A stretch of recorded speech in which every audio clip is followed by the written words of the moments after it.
Welcome, welcome, welcome, everybody. I am so super excited tonight. For the first time on It's a Crime, we are having some very special guests, and we've never had guests on here before other than Mr. Linda. So I want to have a huge welcome to Profiling Evil. We have, and I made this little joke earlier, something evil this way comes. You guys were wondering who they were. And we have Mike King and Chris McDonough from Profiling Evil. We are so excited. Give a warm welcome, and welcome to everybody who can join us tonight. We are so glad you are spending your Friday night hanging out with us, talking about crime. And it's going to be a great show. So say hi. I want them to say hi a little bit. If you guys don't know who Profiling Evil is, they are a fairly new channel. They are great guys that we just have some really great chit chats and a fantastic channel. They have so much insight. Their background is what? Decades, guys, right? Decades of law enforcement. You guys we're old. And just really amazing. I have so much to learn from you guys, and I'm so grateful for you guys to come on the channel, and we're gonna have a great night. So, and people are pouring in tonight already. There's almost 1,000 of us hanging out on a Friday night.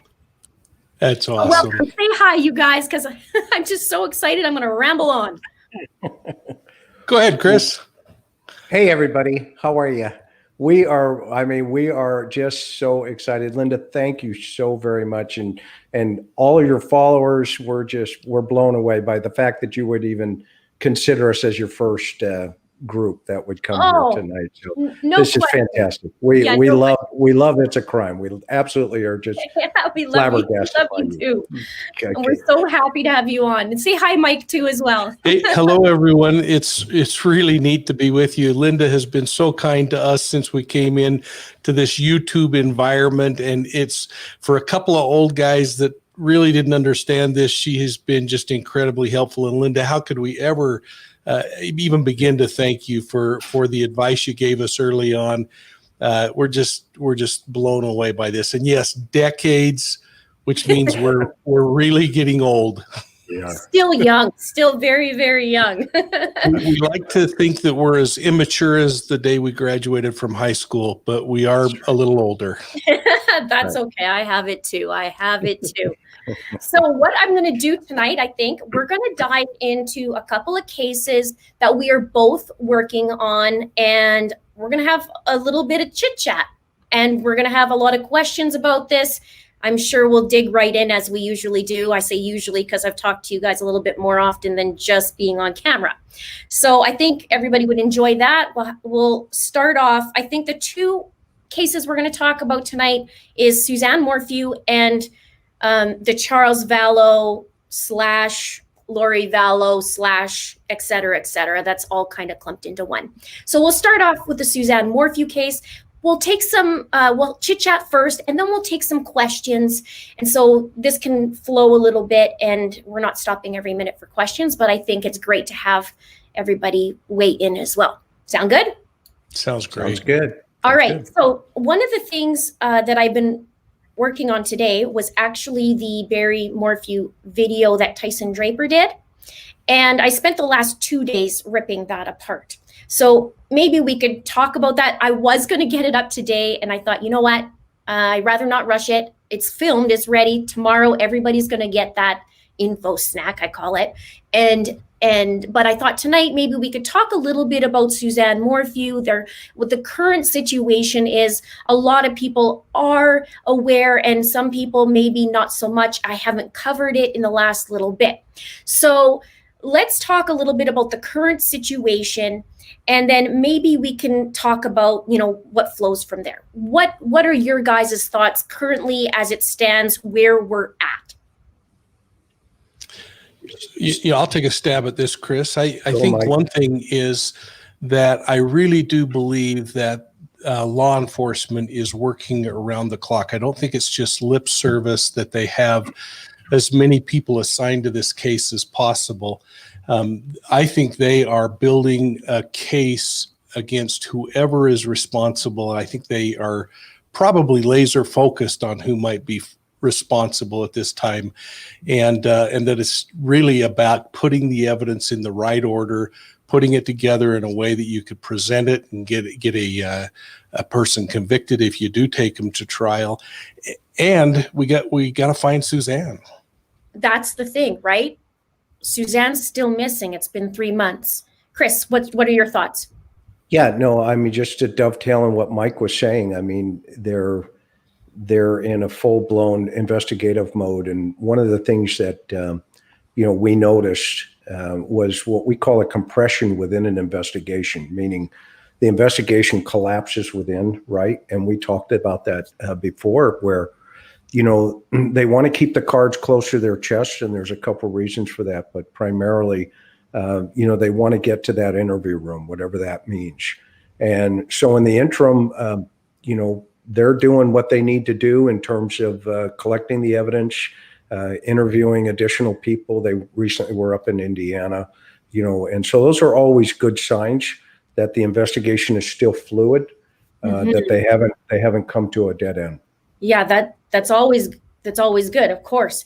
Now, question for you, because this is my question from the beginning. I'm so interested in the beginning aspect. The day Suzanne is reported missing on the Sunday, the Mother's Day.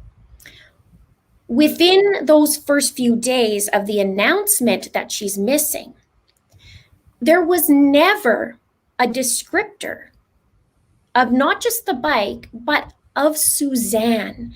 Can you explain a little bit about this to me? Because I find this, for lack of a better term, fascinating. We have a picture of Suzanne. We don't have an official description of her height, her weight, her eye color, her hair color. Is that something that is normal? Is that something that, they might not choose to do? Is it for a reason, Anybody want to? Yeah, I think one thing to consider is, first and foremost, when you respond to a case like this as a patrol officer, you're responding with the idea that I got to first start discovering information. It's not against the law to go missing, even if it's Mother's Day, even if you're loved by your family. People can leave and go away. Children, it's a much different story, and we can ramp up more quickly with a child that disappears. But an adult, we have to keep in mind that. We talked on one of our segments just about the fact, Linda, that there are roughly 800,000 people every single year that disappear in just our country. And it goes to like 2.25 million when you start looking at our globe. But if we just look at our country, then statistically, about 87% of those folks are going to come home at some point in that given year. That's 104,000 people, though, that are left that just disappear off the map. So we can't discount the fact that, first and foremost, she has the right to disappear, and that slows down an investigation in that most critical time in an investigation. So I see that point. Okay, so perhaps, but there never really was, my understanding, ever a descriptor. So I guess my thing is if we're looking for tips, if law enforcement are looking for tips, how does somebody, everyday citizen, know who they're looking for other than a picture? I mean, she could be 5'11", and I'm looking at somebody who's 5'2", or vice versa, right? So that was my question, because typically in what I've seen and missing kids, missing people that I have only covered on my channel, there's always this is their height, this is their weight, this is what they were last wearing. Yeah, that certainly does. That's a good point, Linda. Because I mean, at this point, we don't know if that was a psychological play by the investigators. Maybe that's what you're thinking. Am I getting off base there? I really didn't know. So it's interesting that you said that could be, because that makes a lot of sense. Much like we talked on your show about the picture that they did in the Vallow case. So this is very interesting to me because I did not know that, and so that could be a play as an interesting. Well, look at the reward. Look at the reward as well. Look at Right. some of the follow-up posters, right? There's no number Right, on there's no that reward. Yeah, I Okay, did notice that. Yeah, So, so okay, so that's really Yeah, cool. and you know, I might add too that there's also some different behaviors going on that we really don't know because this sheriff is so tight-lipped, and there's not a downside to that other than it drives all of us crazy. Yeah. But it would be really interesting to know what descriptors were given to the group of searchers for those first 2 days. Was there localized information that was let out that gave more description to that? And did they make a geographic decision that beyond these boundaries, maybe something doesn't? I think all of us are equally frustrated like you are that there wasn't more physical information made available so that somebody that might stumble across this woman could say, oh yeah, that's the missing woman. And I don't want to discount that at all because I think we're all frustrated with that. Yeah, and I think too, I found it very interesting, obviously frustrated at this point, but in the beginning was like, ooh, interesting how that wasn't mentioned. Interesting how the bike wasn't mentioned. Now there has been some questions surrounding that, so I get that. It was just the actual person and not their physical descriptor. So that was one thing that I really noticed from the get-go, because I thought, how can we tell you if we saw her if we don't know what she looks like, you know? But they have their reasons. So we're on the outside looking in, and they know a lot more. What else? Like we said, bottom line is, where is Suzanne? So we have now I've seen your video talking about, you guys talk to the family, and we're getting a few more pieces to the puzzle in the timeline, which is great. Mhm. And the question is, and we've always said this on this channel, we always question, noticed how Sheriff John Speasy said, this is the day she was reported missing. We didn't really ever know when. And now we're starting to get a little bit more of a timeline that had those texts, then something went silent, so to speak, and then 5 a.m. One of the things that I noticed by diving into Barry's video with Tyson is he tells Tyson that at 5 a.m. he woke up. He said, hey, is it okay if I go to Denver? The girls are coming to come see you for Mother's Day. Is it cool that I go? And then, so he went. Then on your show, we heard he woke up at 5 a.m. and he didn't, she was sleeping and he didn't say anything. Yeah. So can you speak a little bit to that, or what your thoughts are on that, or maybe I'm reading too much into it? Well, the information that we have, directly from the family and what they wanted everybody to know was that was the story given. From Barry? From Barry. Okay. Yeah, to the family. That's that he woke up at 5 a.m., did not wake Suzanne, and went about his day. And that's what they were told. And so, being sensitive to that, and, there's so many different, versions of that, right? Mm-hmm. But, this is right from, Suzanne's family. Yeah. So, either they didn't hear it right, or, it's misinformation, but I think they heard it right, personally. Yeah. Okay. Mike, anything? Well, no, I mean, Chris and I are always devil's advocate. Whoever says one thing, the other one tries to bring out a little different opinion. And that is, think about when you were a kid and playing that game where you'd whisper a phrase into someone's ear and then they would whisper it. And as it went around the group, by the time it hit to the end of the thing, it was a completely different message than where it started. So we also have to recognize that witness testimony can be fraught with personal biases and all kinds of things. So we have to just not take something on face value, but really acknowledge the information and then find other pieces of evidence that either support it or dispose of it. And again, I mean, we listen to that family and that's incredibly compelling information. But in an investigation, you really should back it up with other forms of evidence too. Yeah, of course. I mean, that's what it's all about, is to get the evidence, right, of whatever it is. Really? Yeah, it's all about discovering truth, not discovering what you want to have the truth be. But yeah, and that's a real challenge because, man, we all start feeling the emotion of some of these things, and we have to just keep telling ourselves, all right, I got to get back and level set for a minute. Yeah, and rewind. I know sometimes it could go forward and then, okay, let's go back to what we know, what's fact, what do we have? And really, what we have right now in the Suzanne Morphew case that's concrete is Suzanne's missing. She was reported missing. The authorities searched the Morphew house for several days. They went back again. They searched the job site. What else do we have? Well, And you've already said a mouthful because those are big deals. I'm like, way to go, Linda. Yeah. I mean, what do you do? And we call those red flags. And so then the second piece of that, right, from an investigations aspect is, okay, well, can you link them?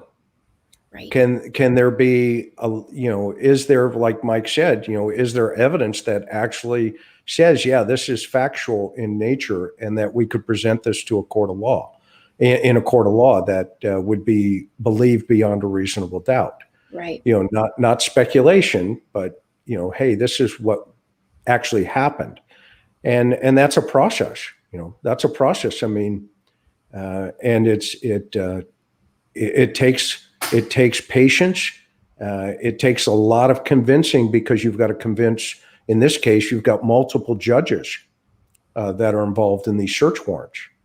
So, not only is the officers going before, a judge and swearing in an affidavit that, hey, I have reasonable suspicion that something happened. Then a judge has to say, okay, I see it too. And then, cut that search warrant. So in this case, they went back twice, like you pointed out. So you've got to convince that individual, that judge, twice. So there's got to be something sitting there that, Right. we just don't have access to. Right. Because otherwise they wouldn't go back twice, or the judge to say, like you said, you have to convince the judge. If the judge goes, yeah, go back in. Well, now they're in twice. Yep. There's something. Yeah, and let me just mention that getting a search warrant is really hard. Yes. Getting it twice in the same location is a monumental task unless you have really walked in with new discovered information. So that's really significant. But think about that simple thought of you get one bite at the apple, but rarely do you get two. And these officers were given a chance to go back, which is pretty remarkable. And I heard a crime scene analyst was talking about this case and talking about it being that 11 days on the first crack at it. And she said, if I'm there for 11 days, and she's not exactly speaking particularly to, specifically to Barry Morphew's house, but she's saying, if I'm at a at a house for 11 days, I'm recreating a crime scene. I'm luminoling. And she just went through all the things that she's doing. So it was fascinating to hear that, but that makes sense. Okay, because why is it for 11 days, right? So it gave some insight. She was on Nancy Grace, and it slipped my mind what her name was. She's a crime scene analyst, and she was talking about this. This was maybe a couple months ago. So it's interesting. So like I said, what we do have that's concrete, that's facts, is basically what we lined out. And then also let's throw in there, only because there's the 25-second video that was done by Barry. Yep. So I would throw that into the timeline. And also with Tyson Draper, also into the timeline. A lot of the rest is a lot of chit chat and, much like I'm doing this video that's coming out, I talk about Barry and what I see. It's just my opinion and what I see. One of the things, and if I could speak to it, is interesting that I noticed, and this isn't to bash Barry, this isn't to bash anybody, I just noticed the one part that he was very confident about He was very confident about the triangle. And when I pulled out the map with the triangle, it was, Between the RV park and the other thing? yeah. Is that, yeah, okay, Yeah. I got it. I'm And tracking you. And right in the middle's the house. hmm So the triangle is all the area, and he was very confident about that area. So I just pulled it up and I thought, oh, I'm going to rip into where that is, you know, because it's been a while. So I did notice a couple things in there. I know in his video, we can't really speak to is that fact or not. I can't say that's factual or not, but I can see what I say or say what I see. And I feel like there has been a few red flags in there. Now, on the flip side, I can see from both sides of the coin. Let's just say I can see from both sides of the coin. So I'm not here to say that, you know, Barry did it and this is what it, you know, but there is a few things that stuck out to me. So that will be coming tomorrow, but I don't know how much you guys want to speak to that. Well, Mike, let me unpack a couple of things that I think maybe help. Yeah. So let's back up to the 11 days at the house. Yeah. Okay. All right. So first of all, we have a couple of things that we need to keep in mind. Number one, that was the last place she was seen. Yes. Okay. All right. So the validity of the other stuff, you know, is still unknown at that point when they first hit the investigation in that first couple of days. Okay. So as Mike has pointed out, and you've probably seen on the victim continuum, you know, this was a low risk victim. And you hear right from the family, i.e., you know, her husband, you know, hey, by the way, you know, I last saw her at 5 a.m. Okay. That's a concrete play. And then they also have evidence that, you know, she was talking to, you know, her friends. Right. Okay? And that conversation came to a halt. Okay. So naturally, a good investigator is going to say, okay, well, we can't leave the house yet. Okay? So they turn the CSI folks loose. But you have actually a couple of different scenes. You have the house primarily. Yep. You have the yard. Yep. And you have the bicycle area. Right. Okay. All of those would be considered 1, 2, 3. Okay. And so that's going to take resources, okay, of 11 days. And then the other stuff, you know, you got number 4 where the item is found. And then you have number 5 where they cut the slab up, okay, later on. The construction. But so those, yeah, and stop me anytime, by the way. I don't. No, it's good. This is good. We're honored to be here, and I certainly don't want to. No, you know, this is great. This is great. You keep okay. on. I'll let you know. Okay. I'll let you know. Yeah, thank you. No, I'm just joking. No, Yeah, no, that's fine. You're all day long. Don't worry Keep about it. So anyway, so they process that house, okay, and you know they're going to use every tool available to them. They, you know, just like that the CSI gal or guy mentioned. Okay. Yeah. So what they're going to do is they're going to 3D that house. They're going to make that house come alive. Okay. There are some things that, you know, if there was activity in there that was criminal in nature, they're going to be, you know, they're going to find it. Okay. At some point, they're going to find it. And so that's the first consideration. And then the other stuff then is you start looking at the secondary type of evidence, and that's the verbal evidence. Right. That's the evidence of statements. That's the evidence of witnesses. And you know, you start matching that up to and correlating it With to what you may or may not have found. Right. But always remember that process in of itself could also be, okay, an elimination process. Right. We always have to keep that in mind, that because the last thing you want to do, and I've been on that stand where a defense attorney has said to you, you know, hey, did you do this? Okay. You do not want to say no. Right. You want to be safe. Thorough as possible, and you want to I did. cross the I's and cross the T's. Now, here's an interesting thing that I was thinking about yesterday. with the size of the town, and Mike, this would be maybe a question for you. With the size of the town, Salida is very small, but Maysville's even smaller, 135 people, I believe. And what is Salida? A few thousand? Is it 3,000 or 6,000? It's very small. Yeah. I don't know that. Yeah, it is. It's very, very small. So the question is, let me just look here. Because, the hamster is turning on the wheel, and as it usually is.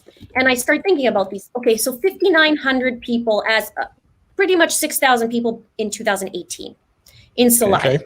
And you have 135, I think it was, in Maysville. So from an abduction point of view, let's talk about that.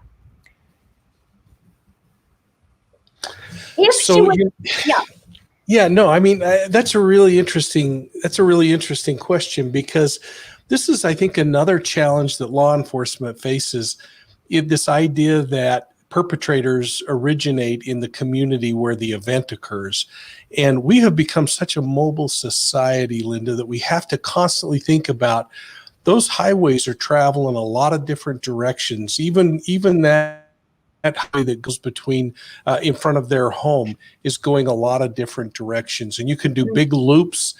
We saw when the bodies were found just over near Colorado Springs that there were actually routes that very easily went over that direction. In fact, we're even more quickly getting people from the Morphew house to Denver than what we were originally routing. So we got to think about the fact that the offender, if it is a stranger abduction, this boogeyman that's out there that we keep talking about, you got to keep in mind that because we are so mobile, that person could be just happening across.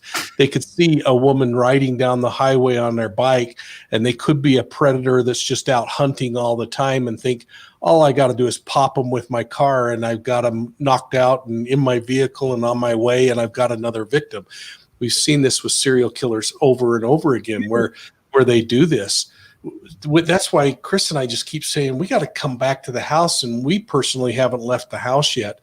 That we got to look at what's happening. And Chris talked about that physical evidence that's being collected and the eyewitness statements that are being collected. But we're also missing 2 and maybe 3 really important forms of evidence that we don't know what the police have in their deck of cards, and that is circumstantial evidence. And we're all, as part of this crime community, looking at all the circumstantial evidence and seeing how that stacks up. And there's some pretty compelling stuff. But then eventually at some point, we hope that there might be a confession.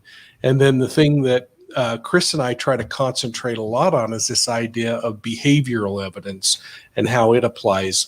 So whenever I think about these, I go right back to the victimology. And boy, if you haven't watched that little piece of yammering we do on the victimology, go back and watch that.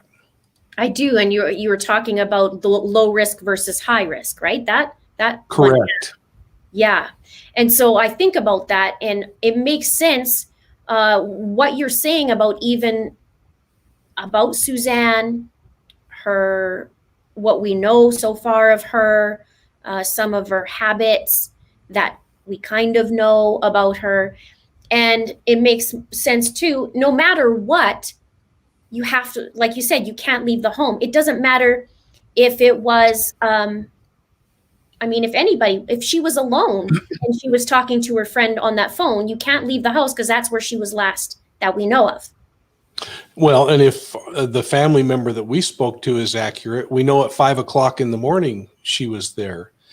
And so then we have to, start answering and solving questions around the bicycle and the testimony of the neighbor. And is the testimony of the neighbor influenced by something that when they were sent over to look for Suzanne, I don't know, if I walked by my neighbor's house, I wouldn't go, holy cow, Bob's bike's missing. Right. Yeah, exactly. Right. And I know Barry mentioned that in his video with Tyson. He did say, hey, my daughters texted the neighbor, texted the mom, Suzanne. Suzanne didn't get back. So girls texted dad texted neighbor. and he said, go check. And then her bike was gone. So I know there's a lot of questions around the bike. We all have the questions. We know we have the questions because, well, number one, there was no description of the bike, in my opinion, from the law enforcement. There was no descriptor, just like not with Suzanne. And was she, wasn't she? We don't know. In fact, I don't know a whole lot about that whole entire day. I do know from what Barry said in the video, it was in the morning that the girls texted mom. And then they texted dad, and dad texted neighbor, and blah, blah, blah. But the 5:45 p.m. is not until, is when the call was made. My question was, who made the call? Was it Barry that made the call, the neighbor that made the call, the daughters that made the call? Who made the call? Yeah, great question, right? And that's going to be a real interesting answer when that comes out. There's, I think the family doesn't want to say just now, but there's a strong belief. I think we all can maybe think that way. But one thing we do know, to Mike's point, is that conversation Saturday night, it began Saturday afternoon. Yeah, I mean, it's like you and probably many of your great fans here and followers here on this wonderful channel. I mean, come on. If my wife's best friend was in communication with my wife, and then all of a sudden everything just stopped. Yeah. I mean, if that's not a red flag, I don't know what is. My question around that would be, though, is how does she, the question would be, how would she normally end a conversation? Because you have the people who text like, hey, I'm going to bed. Let's chat about it tomorrow. And then that's not what happened. People, right? Pardon me? That's not what happened. That's not what happened. Right. But this is the natural question I would have when I didn't have that information, when I don't have that information, is how does she normally answer? Would it be, hey, I'm going to bed and see you, talk to you in the morning. And there's some that they just don't, they're busy. They don't. And then the next day is like continue on where they left off. So that's a natural, girlfriend went into panic mode. Let's just put it there. Yeah. There's a lot of, But Linda, you're hitting on a really important thing, and that's what sometimes gets overlooked in an investigation, again, is this behavioral evidence. And that is a huge piece of behavioral evidence of what is the normal communication pattern that this individual uses. And if they're a person who just stops, then maybe that is normal for someone else. And what some evidence is pointing to is that it wasn't normal behavior. So then it becomes more important. Right. I love the fact that you focus on behavior, but I'm kind of wacky that way. So, yeah, well, I think between myself and Chris and you, I was saying this to Tyler about, I lend myself a little over here like Mike and a little over here like Chris, it seems. From what I've known for so far, you guys, I can see both sides of the hamster wheels going, and it just seems like, I would do that like what Chris would do, and I would do that what Mike would do. Yeah.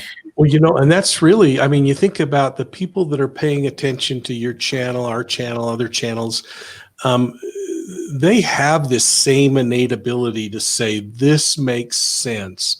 Yeah. What they sometimes don't have is the discipline to not follow a pathway just because it feels right, or I'm emotionally involved, or other kinds of things. And sometimes we want to invest all of our or put all of our eggs in one basket, when really we need to just be gathering and gathering and gathering. And then it doesn't become a question of guessing what happened. It's just becomes so blatantly obvious that you say here, and those are the cases you win. Right. I think from a YouTuber standpoint, the thing is, I love facts. I love like pass me the statements, pass me the autopsy report. I want to know the timeline. I'm crazy about timelines. I want to know the exact timeline. And so what gets frustrating is like brick wall. I want to be on the Yeah. inside to know all this because I hit a brick wall. I can't work on this anymore. Yeah. You know? Yeah, And now imagine those poor police officers, and I say poor police officers because imagine hitting that brick wall as the investigator when you have you're doing maybe a murder of a small child, and you have the mom and dad calling you every day on the phone saying, "Detective, where are we at on my case?" These folks are under a tremendous amount of pressure as they try to manage the emotion of the investigation, their own emotions, the public, an administration. It's a big job, and I'm just so proud of what they're doing, and I hope that they are working as hard as my mind wants to believe they are. oh, I mean, every day, I'm sure I get a little jealous and I want to know the inside information. I think we all want to know that, right? I mean, that's why they do I- it. We do what we do, I guess. I know one of the questions that came up when we did that video the other night recently was who were the cars? Who were the two cars? Yeah. I can tell you they were the two Range Rovers. Okay. They were both there when the And neighbor went by. First. Yeah. So we're going to release that tonight. Oh, you're going to read. Okay, I got you. Meaning I'll tell you, right? I mean, for your viewers here, they were the two Range Rovers. Okay. And it's interesting because, you know, law enforcement gets, I'm used to it. You know, it's kind of like, okay. It's interesting because nobody's pointing the finger at Barry. Nobody is. Okay. That's the perception that people derive. And the reason for those dynamics is because now you have one family against another family, and you have friends of both of these individuals. They're very well respected, very well liked on both sides of the coin. Yeah. People love Suzanne, people love Barry. Okay. Those allegiances have been building since high school. Yeah. Okay, and elementary school in Indiana, through college, okay, into Colorado. Okay, so basically, an investigator has two camps that they have to manage. Okay, if you say one thing about one camp, then the other one beats you up. If you Right. say one thing about this camp, the other one beats you up. Right. So what we have learned is what we do, and what, you know, from a behavioral analysis aspect, it's, you know, is you try to stay right down the middle, and the evidence is what points to what the reality is. Yeah. Okay. And then what you try to do is you say, okay, if I have this behavior, what is that telling me about motive? Okay. Right. And in this particular situation, you have a couple of motives. It can be financially driven. It could be domestic violence. It could be, you know, things, you know, pressures that we just don't understand. And we don't know yet. Okay. Right. So it's important that everybody also understand the families on both sides. You have both sides are now in a place where one family is saying, well, we're talking. Why aren't you talking? And you have friends from the other family saying, yeah, why are these guys saying what they're saying and doing what they're doing? Right. Why are they talking? Right. Well, and those are the dynamics. So it's important as we go forward, and not knowing, you know, where the evidence is going to take us, that we stay down the middle and let it take its course. Let it take its course. You know, it was great advice. It's really great advice. It's hard sometimes, isn't it? It is hard. really hard. It's really hard. It really is hard. Because everybody knows who she is. I mean, she's come alive. And Linda, it's because of you. I mean, Mike and I are brand new at this YouTube thing. I mean, let's face it, right? And we might not last long.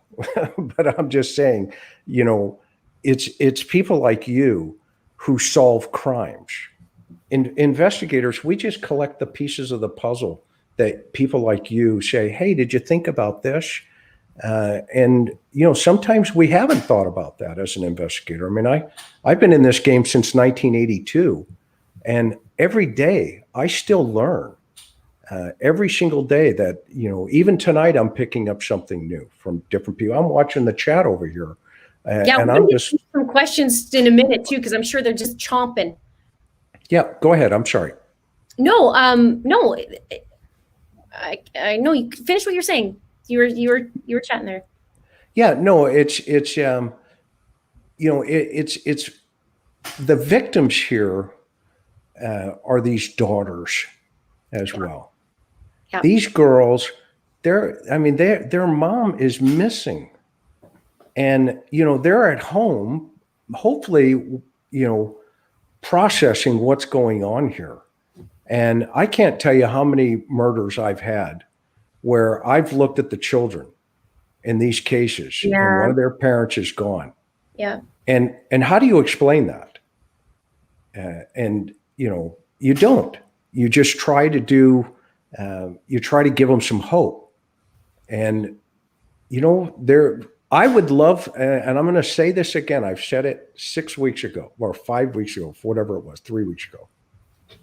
I want to talk to Barry. I would love to talk to you, Barry, again. Safe environment. Let's talk. Let's talk about Suzanne. Okay. Really, I'm not a cop. I'm retired. Okay. I'm like Linda. We could do it right here, Linda, on your show.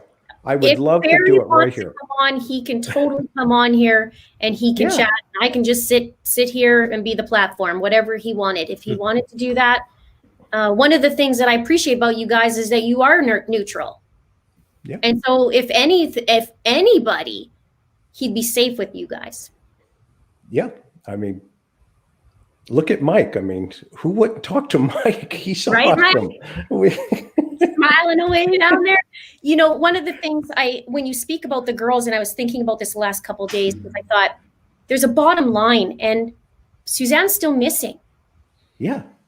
And not just that, then I start thinking about those girls, and I start thinking like, oh man, it's been 3 months, and that is a lifetime not to be around your mom. Yeah. And at the end of the day, she's still missing. So we can, it's easy sometimes to go off on tangents and do this and do that, like I do, right? I'll go and rip stuff apart. But then when you bring it back home, you still have a mom missing, and you have 2 girls and family members too. But because of this dynamic and that special day that they had, that they didn't get to have, and at the end of the day, she's still gone. And so if anything, Suzanne needs to be found and brought home, however that looks. But and I haven't experienced somebody missing in my life. However, I see through the cases that I've covered, look at Gannon Stauch for months, and you see the absolute torture that the family goes through not knowing. And I think that is their own, a person's own personal, or their own hell, so to speak, is limbo. That's the worst thing, not knowing. Even small things. I always say in my family, I always say that's where hell lies, is in limbo, because it's just, once you have a decision, whether yes or no, then but it's the limbo, not knowing, or not knowing what to do, etc. That's your own, it's awful place to be, is in the middle.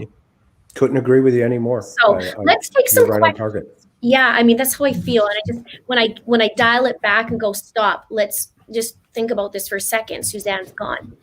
Charles died, and was murdered, and we still don't have, an answer to that. So Rowan says, are there search teams looking for Suzanne?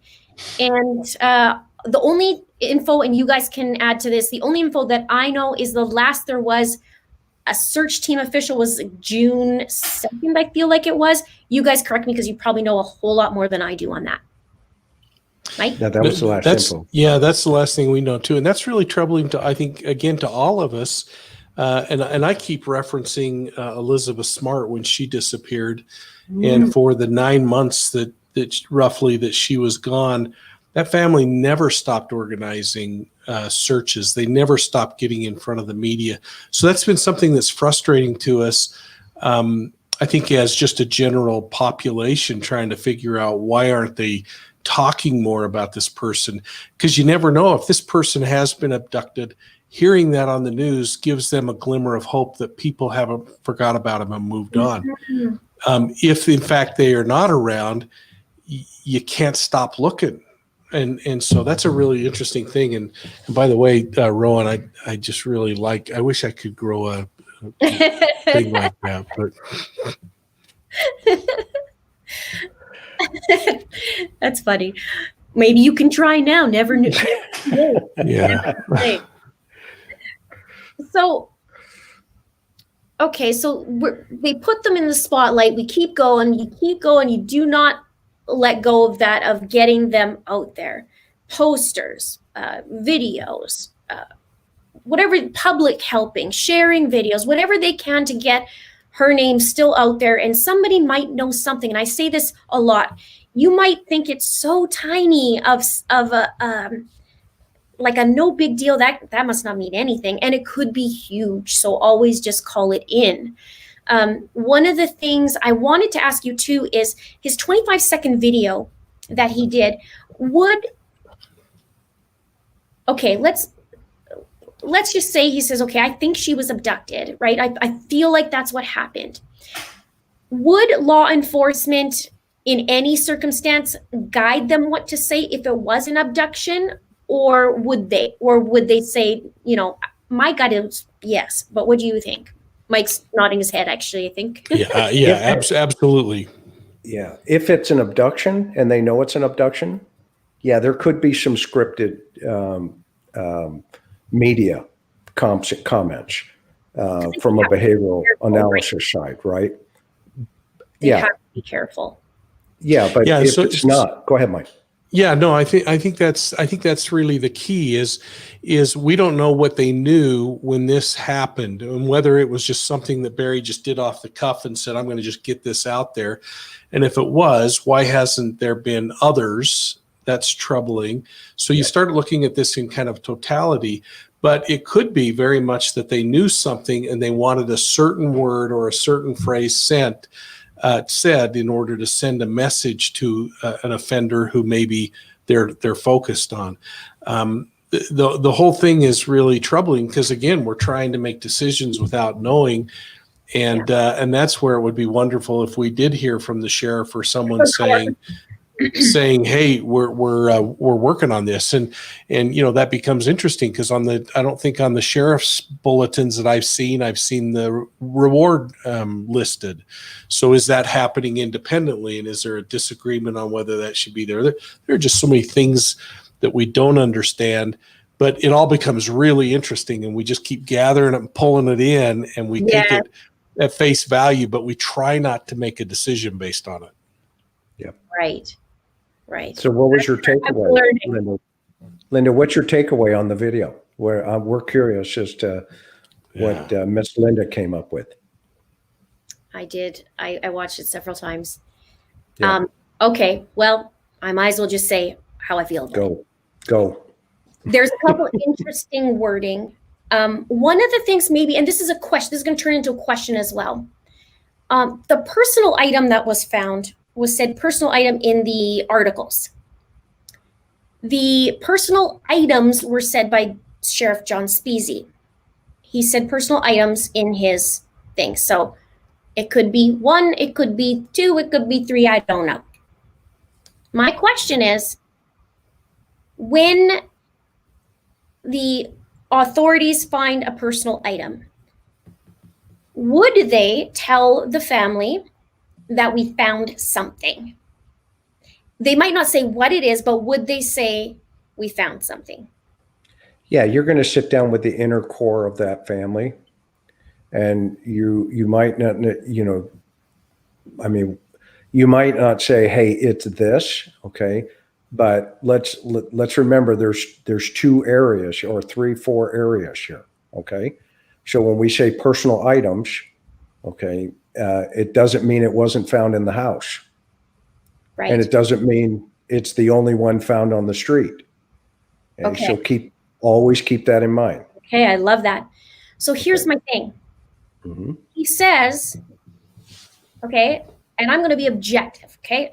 This is not against Barry. This is just taking a statement from a person. Okay. They found an article of hers over there. My question, and he says, and they didn't tell me what it is. Wait a minute. You called it an article. They called it a personal item. They called it a personal item in the news. They called it a personal item. Did they tell him a personal item? Because you called it an article, and you don't call a cell phone or, that kind of thing an article. My question is, did they find a piece of article of clothing? Because when I think of article, I think article of clothing. And so my question is, did they find a piece of article of clothing? And does Barry know about it? Let's just say, does Barry know that it's an article of clothing? He called it an article. So that to me is a giant, what I would call, as you guys say, red flag. And go. Anybody want to say anything about it? Chris? Mike, you start. He's smiling. Well, first and foremost, it may be something that was said to make people think that there's more collected than there was collected too. It's a great way to shake out behaviors from people. That's why we talk about things on anniversary dates. So we hope people go back, or we say new evidence has been discovered. It may be that it was discovered somewhere else, but we want to watch our targets that we're looking at for a case to see if they're going out to see what did I miss, or what may have I left behind. So I don't know if he found something. I would think that he's being very straightforward and saying we found an article.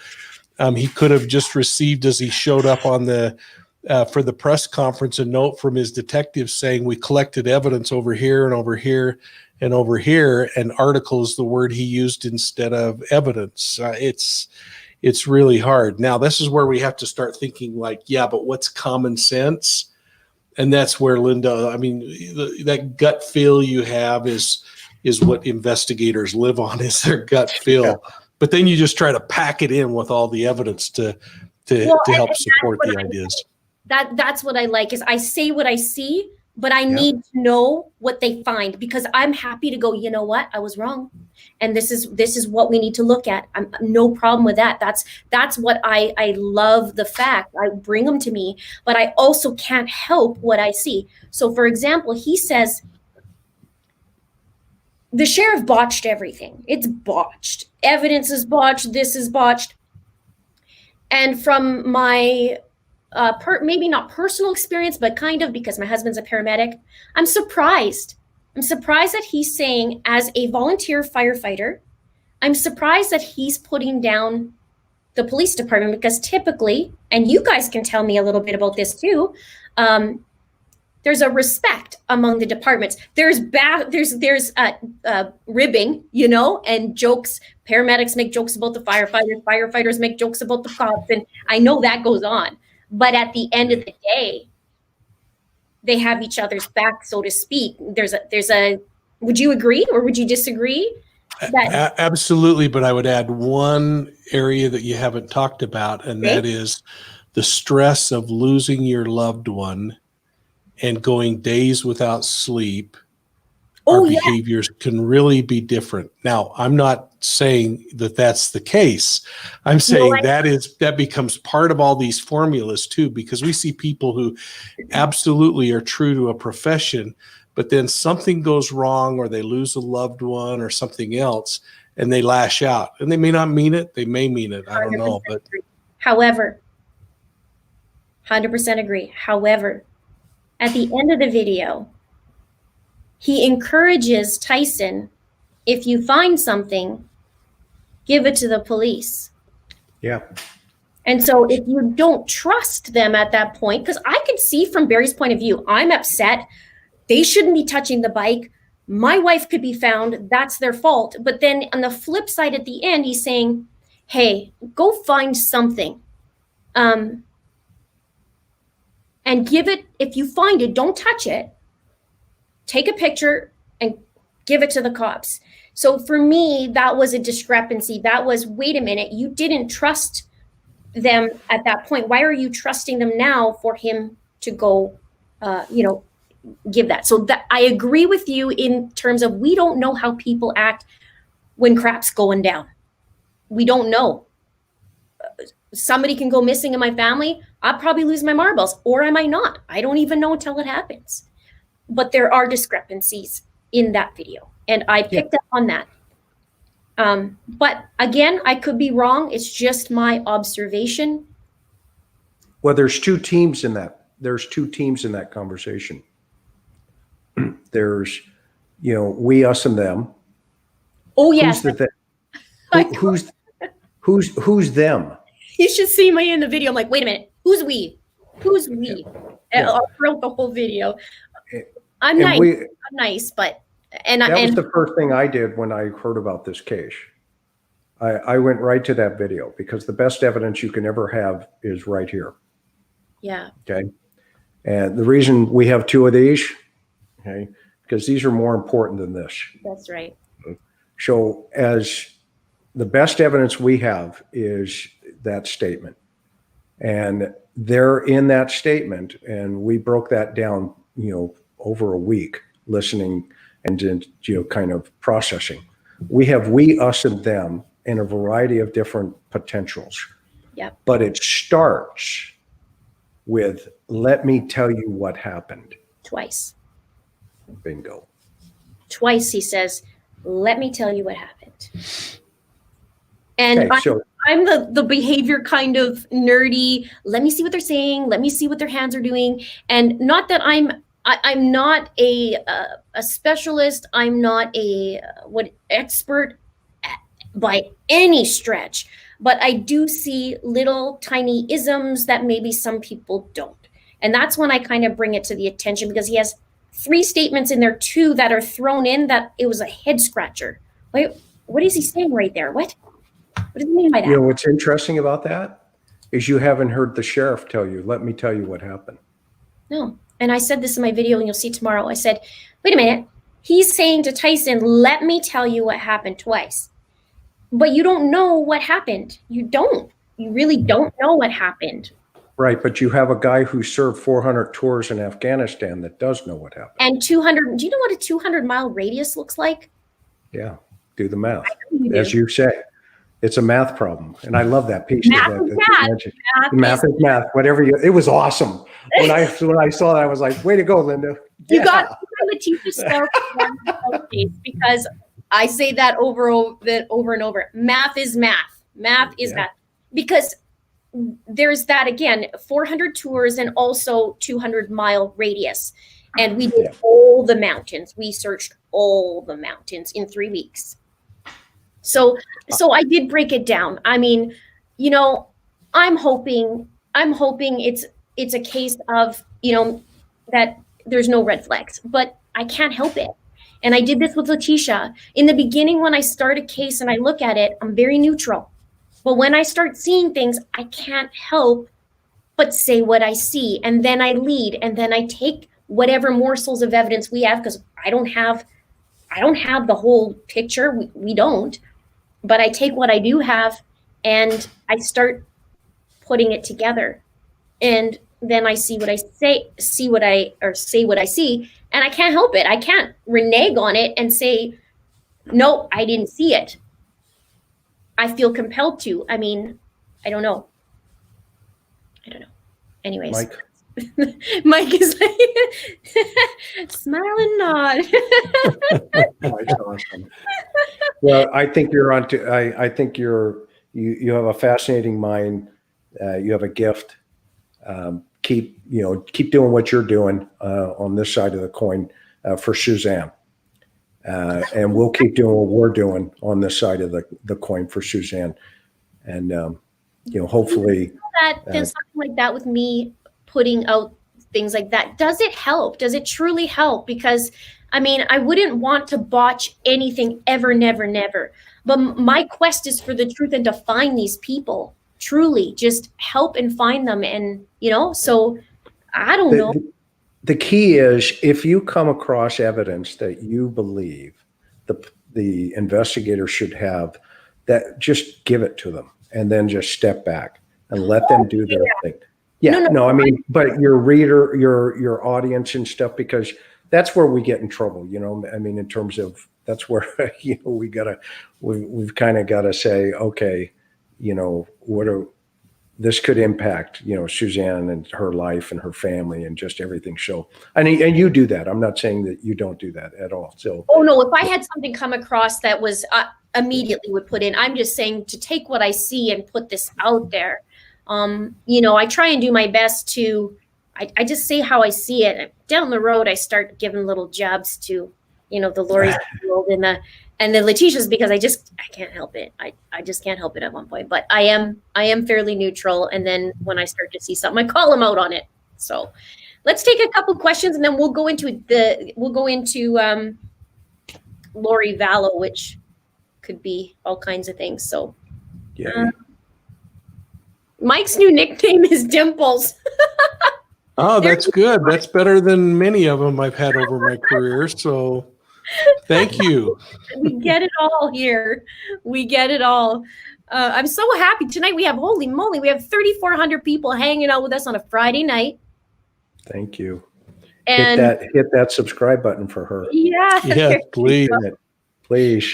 we're hanging out, chatting with Chris and Mike from Profiling Evil, and we are just I'm having fun. Are you guys having a good time? We're having a Thank blast. you. So, We're honored to be here. You know, while you're looking for a question there, Linda, I would like to just say that when we see a crime scene, most often, well, a young officer and most often all of us, the first question in our mind is the whodunit. And you'll find that as Chris and I look at these cases, we're going to continue to go back to who is the victim and why did they become a victim? Because that really begins to paint a picture when you look at these pools of possibilities, when you think about suspects, the boogeyman, the family member, the employer, whatever it may be, that if we really focus on the victim and who is the victim, what was it about him that was motivating offenders to do something, and why did they become a victim?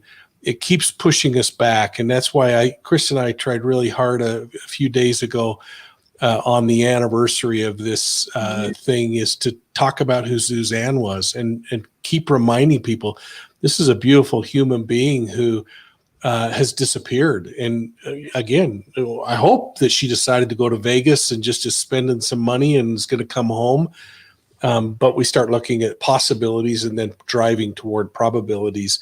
And we got to keep remembering who these people are and keep them in the public light. And that is disturbing about this case, that there are not people keeping this beautiful woman in the public's eye. yeah, I saw with Tyson, he was going to the different places in Salida and just seeing if there was, you know, banners up and pictures up and whatnot. So it's so important. One of the other things too is such a small town.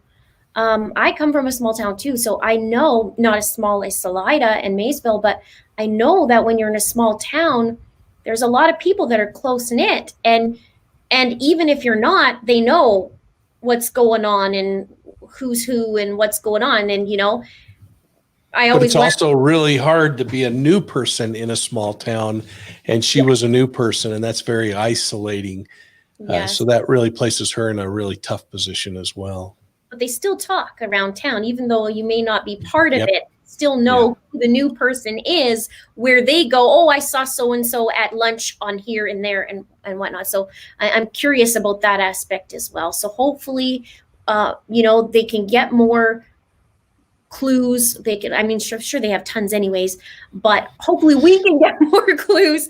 And at the end of the day, she needs to come home. Yeah, Linda, would it be okay, I mean, to just kind of what we know about Suzanne? Yes, okay, absolutely. right? I'd love to have that. Okay, we know that she suffered cancer at 17 and 18, Yep. right? Very young age, okay? She's told you will not have children, okay? She overcomes that obstacle. She goes to college, gets her college degree. She is involved heavily in her girls' lives, okay? She makes friends everywhere she goes. You know, Mike did, you know, the other night we talked about, you know, her family described her as that girl who loves Sesame Street. Yeah. Okay. and Yeah. that anybody that came across her just said, wow, this is the kind of friend that I want. And so she's described as being a true friend, loyal. She goes to church. I looked at her Facebook page. If you Yes. get a chance, I go see. look what her interests are. Okay. She reads scripture. She has daily scripture coming into her. She has certain bands, certain type of music. One of the things we used to teach in a behavioral analysis class, we would take keys from an officer and say, okay, we're going to play a little game. It's called Who's in My Car? Okay. And we'd send the class out. I'd break them up and send them into the class and say, tell me everything you know about this personality in the car. One of the first things the officers would do is turn that key on and turn the radio on. Music. See what kind of music they're listening to. Go to Suzanne's page. Take a look at what her interest is. Wow. But Okay. And that kind of connects her personality as to who she is. yeah. And that is important to understand here, because you apply that. You apply all of those principles to, she just disappeared. She's evaporated for 90 days. Yeah. Okay. And you have 25 seconds or 27 seconds of the gentleman who's been with her for almost 30 years. 25 seconds for 30 years of relationship. A second a year. Look, I'm telling you, if I was the case agent on this case, I wouldn't leave the house yet. Okay? I would not leave the house yet. So we're grateful for you, and I know the family is, but Mike and I are, because, we got it. Mike started this channel just to say, hey, maybe we can help. Yeah. And maybe we can, maybe we can't. I hope I'm totally wrong from that principle. But everything is saying, no, you can't leave the house yet. You can't start looking for the boogeyman out here, okay, until you hear the other side of the coin. Okay. And that needs to be said in a public forum. And I want to add to that, with saying what you said, and this is how you guys operate. This is how the law enforcement operates. You start at where she was seen last. You don't leave that home, like you said. Okay.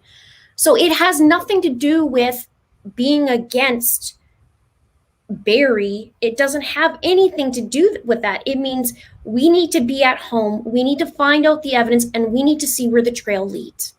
And if that ends up at Barry, it's not a witch hunt for Barry. It's if the evidence leads there, that's where you're going. Yeah. And it's not the girl's responsibility. No. By the way, it's not the girl's responsibilities. They get a get out of free, they get a pass here. 100% agree. These kids are suffering. 100% agree. And so we just need to check that box and let them go. And we just need to let them go. 100%. But the other side's different. Mike, what do you think? Well, I agree with that. I'm really enjoying listening to you. I think you're right on. And again, I just think we just got to make sure we're focusing on the victim and reminding ourselves of how important it is to take care of family and everyone else. When there's a major case, you need to have people assigned to just do things like take care of the family. And so this is great. And thank you. I know you have so many things on your plate, Linda, but the fact that you would take time to just keep talking and reminding people who Suzanne is, I think is really important. And maybe the perpetrator is listening, and maybe the perpetrator's heart is softening as they continue to hear this and will do the right thing. And I think that's such a great point, Mike. And really, when it comes to the end of the day, when you take a step back, and there's two things, really, Suzanne is still missing, and she needs to come home, however that looks. And obviously to the family, it would be a positive. But however that looks, she needs to come home, and the family has to stop being in that hell. Because being in limbo it's torture. It's just torture. So that's how I look at it. And sometimes when I go, I'm choosing a video to do at the end of the day is what is my question? What do they need right now? What do they need? Yeah. We need to find the truth, like Charles Vallow. I went back to Charles because it was important to go to Charles. So we're gonna do that in 1 second. Does anybody have? I know you have lots. People are more commenting right now, so I think they're okay. We're starting to shift. Yeah, people are just kind of commenting and. Linda, one thing that we tried to do on our channel, we'd love to mention it here, is that we tried to create a portal, for lack of, now that you said Vallow, it just seems like the right word to use, but we've tried to create a place where people can send ideas that are valid, maybe that they don't feel like are 911 kinds of events that need to go immediately to the police, but that are really important things. We call it, it's under profilingevil.com, but it's under the evidence room where people can send information up. We're packaging that up, and then we're just forwarding it on to the police department when we get a bundle of stuff. Awesome. And we hope the investigator will look at it.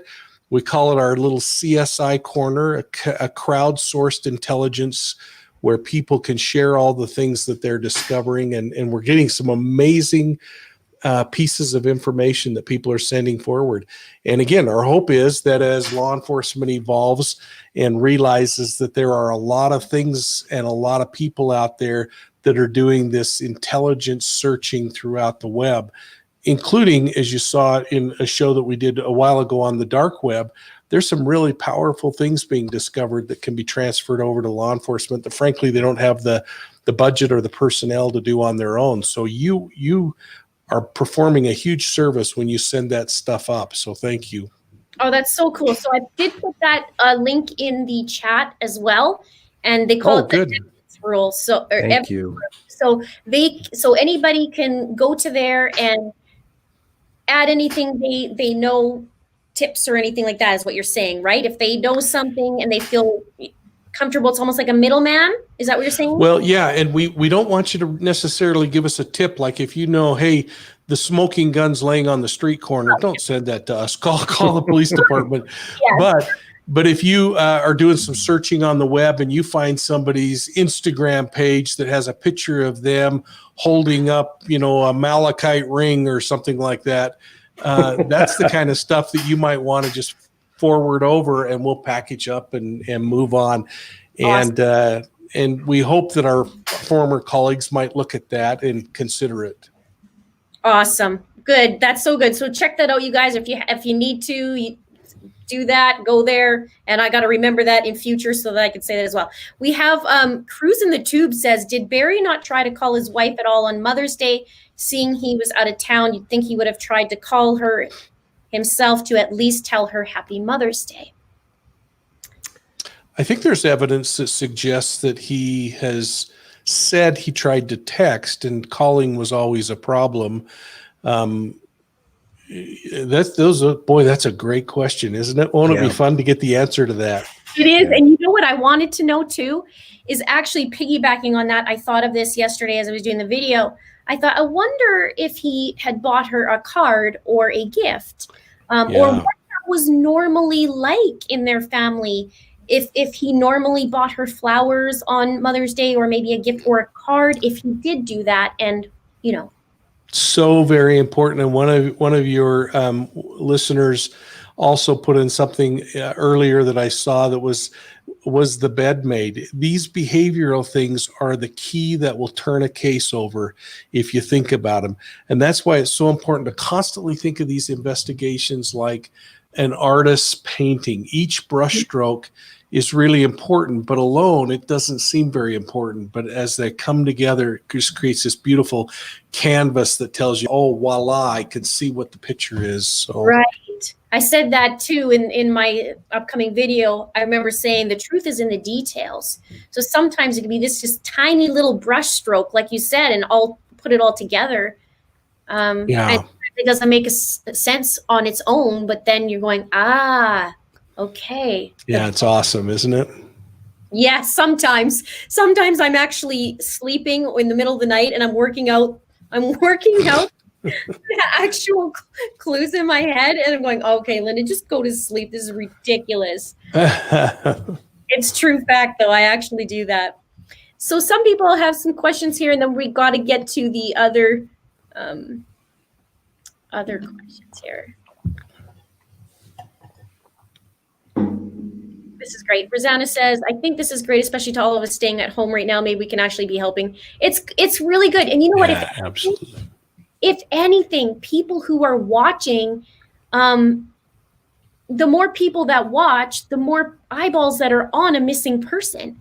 So I might put this out and somebody in California is like, oh, I know somebody in Indiana. I'm just going to forward this. And somebody in Indiana is going, oh, that's my hometown. Oh my gosh, I saw that person. So if anything, we get eyeballs on the street and we could have somebody solve a crime, like you Absolutely. said. Yeah. If anything, get them home safely to their family. We always used to say God leaves a witness. We Just hope. need to find them. Yeah. And then that goes for also what evidence too is how you mean? Yeah. I mean, There's always subjects make mistakes. Yeah. Because they get too comfortable. Yeah. I have Or they think they can outsmart the cops. I mean, when we did this, right? I started homicide in 1990. Yeah. And when we used to do this, we didn't have the internet. We didn't have cell phones. We didn't have cell towers. None of that stuff. It was literally, that stuff was just starting to come. Remember, the internet didn't hit till 1993. Yeah. Well, for me, it wasn't even till like 96, 90. Right. So you had to go, do the old gumshoe stuff where you had to ring doorbells and you had to talk to people and you learned how to talk to people. And that that's the dynamic that solved crimes. And what Mike was saying a couple of minutes ago and what you're doing, Linda, is natural. I mean, you would have been, you are. I mean, you're a citizen detective, for lack of a better term, but at the same time, you would have been very, very dangerous on the street because you have this natural ability that connects these dots. And I think the reason all these people follow you is because they see it.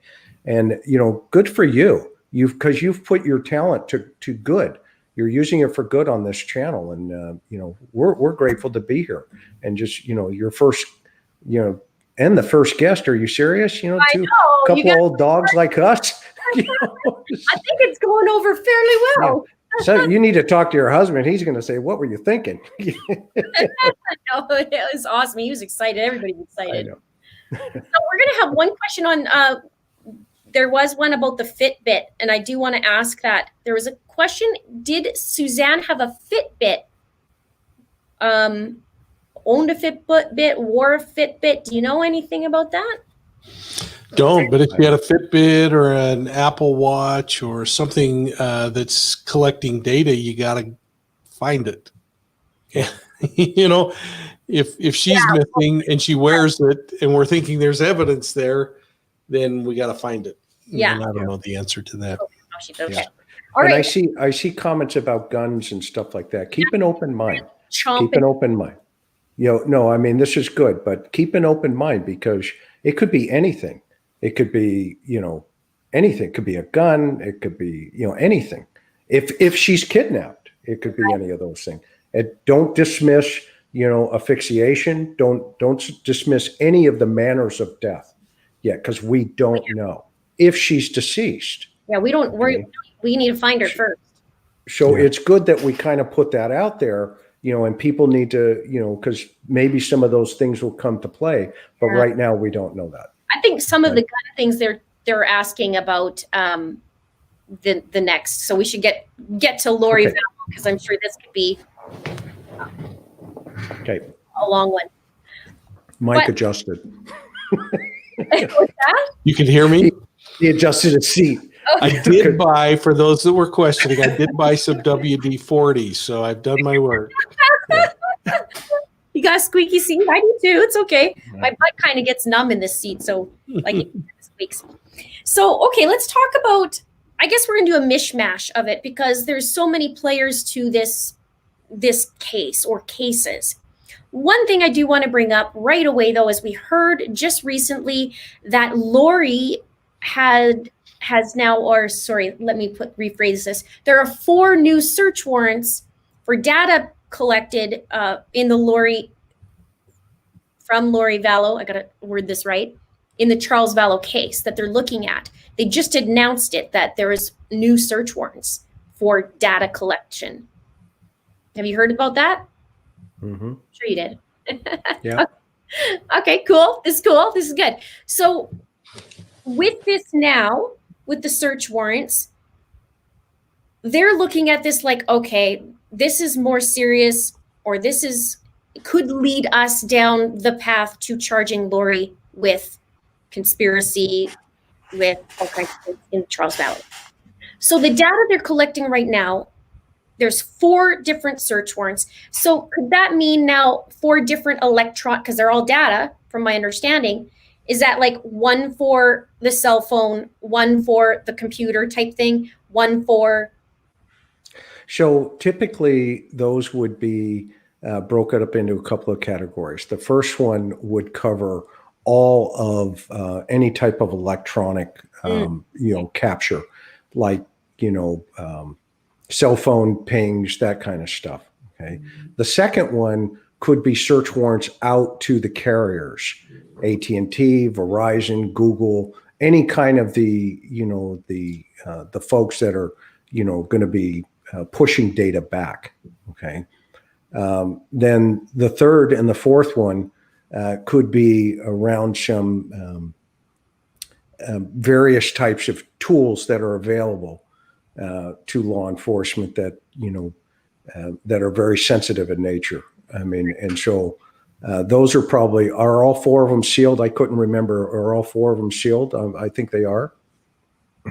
I don't remember. Yeah. So there's a team called the CAS team. Have you ever heard of the CAS team? Okay. Yeah. So those guys and gals, they're phenomenal. That's what they do. And so one of the things that Mike and I pointed out last night, actually, is the FBI was at the autopsy. Okay. And so when you get a chance, you can go take a look, when we just put something up last night, but we pointed out that the FBI was there. Okay. Now, that's really important to understand because, you have an agent, a field agent, attending an autopsy. Okay. So there's a lot going on behind the scenes, and this is why you have been on this from day one, and there's kind of some things I'm trying to keep ahead of you on, but I can't. No, I'm teasing. I'm teasing. So anyway, that's probably what's going on with all of that. Yeah, I'm curious because now they're going back to that, and it's good. It's good news that they're starting to rip into the data. I think they're going to find quite a bit in there, going back several months. Do you guys think that there is more people in this that is the driving force, or do you think this is really like a closed circle, meaning we've seen the players in the game, so to speak? Do you think this is broadened? How can I word this? Do you think there's more people involved in the killing or the deaths of these individuals? All 5 of them. Well, we have 5. We have 5, but we also have 2 attempts as well on top of that. So do you think it's the Lori, the Chad, the Alex in that little inner circle, or do you believe it is more of a broader circle? That's the word. Man, it took me 5 minutes to figure that wording out. Do you think there's a broader circle? Do you think there's more than meets the eye to this? Mike? Yeah, well, number one, who knows? But to use a term that I think Chris coined, when you get these wackadoodles running around talking about zombies and everything else. This cult mentality, if you were there, there's just an amazing professor, Dr. Yanya Lalik, who has done some marvelous work on cult mentality and the behaviors within cults. What Chad had created was a cult, clear and simple.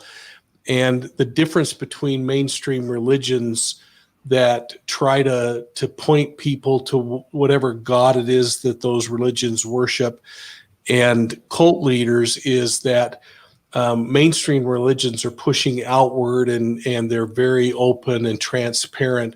Cult leaders, it's about the cult leader themselves and this very narcissistic kind of a push to have everything benefiting them as the all-knowing, all-seeing.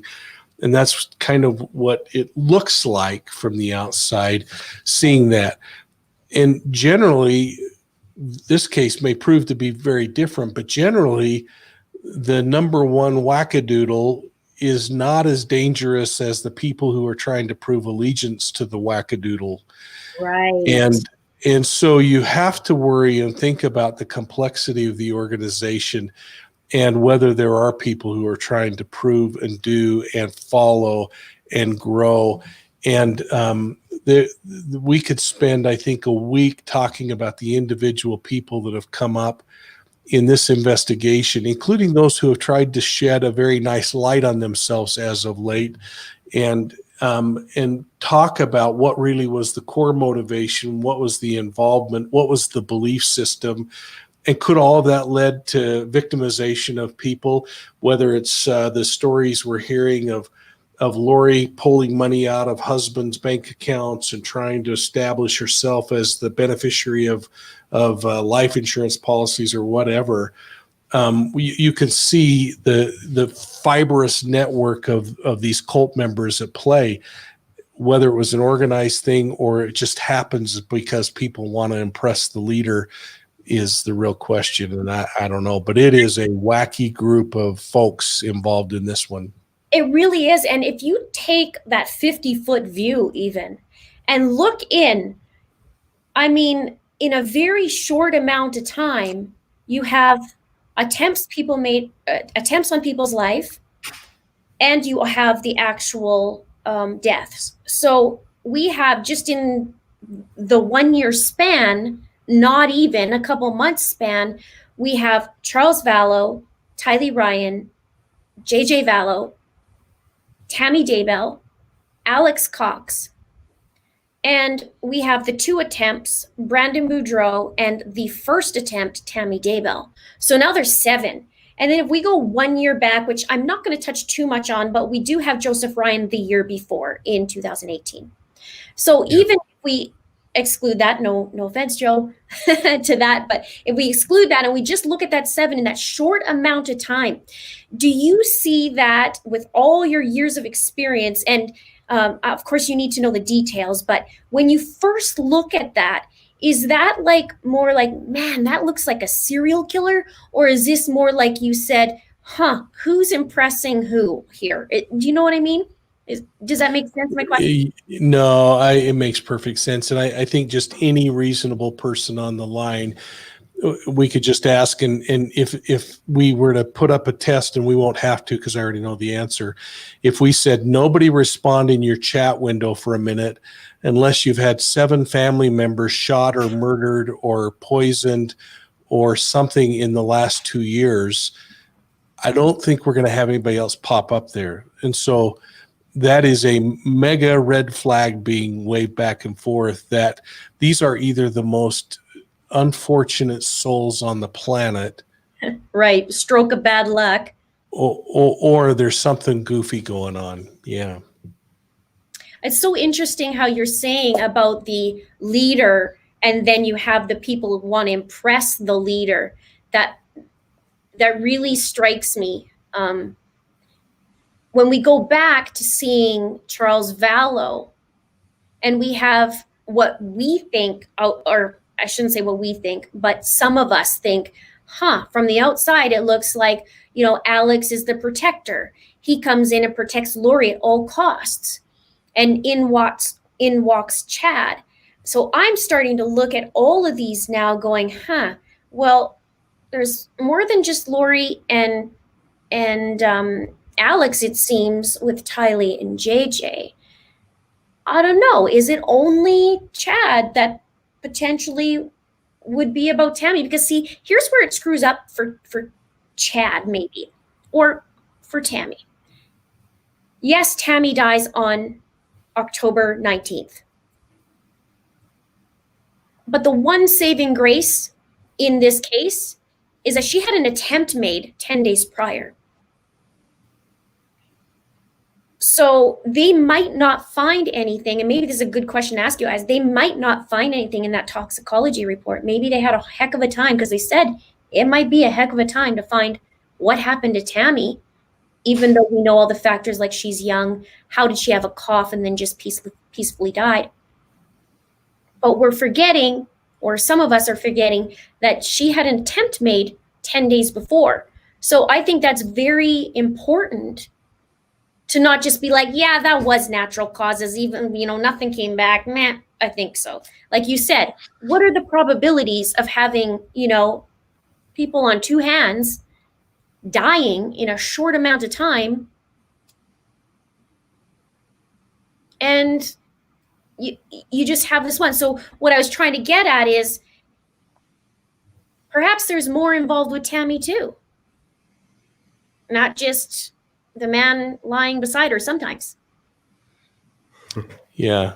So, yeah, from the beginning, Chris and I kept kind of suggesting, almost recommending that we just let the first act play out and wait for the second act in this play, because that's where it's really going to get exciting. And these little children, sadly, the charges against Chad and Tammy are really frustrating for most people because they're not murder charges.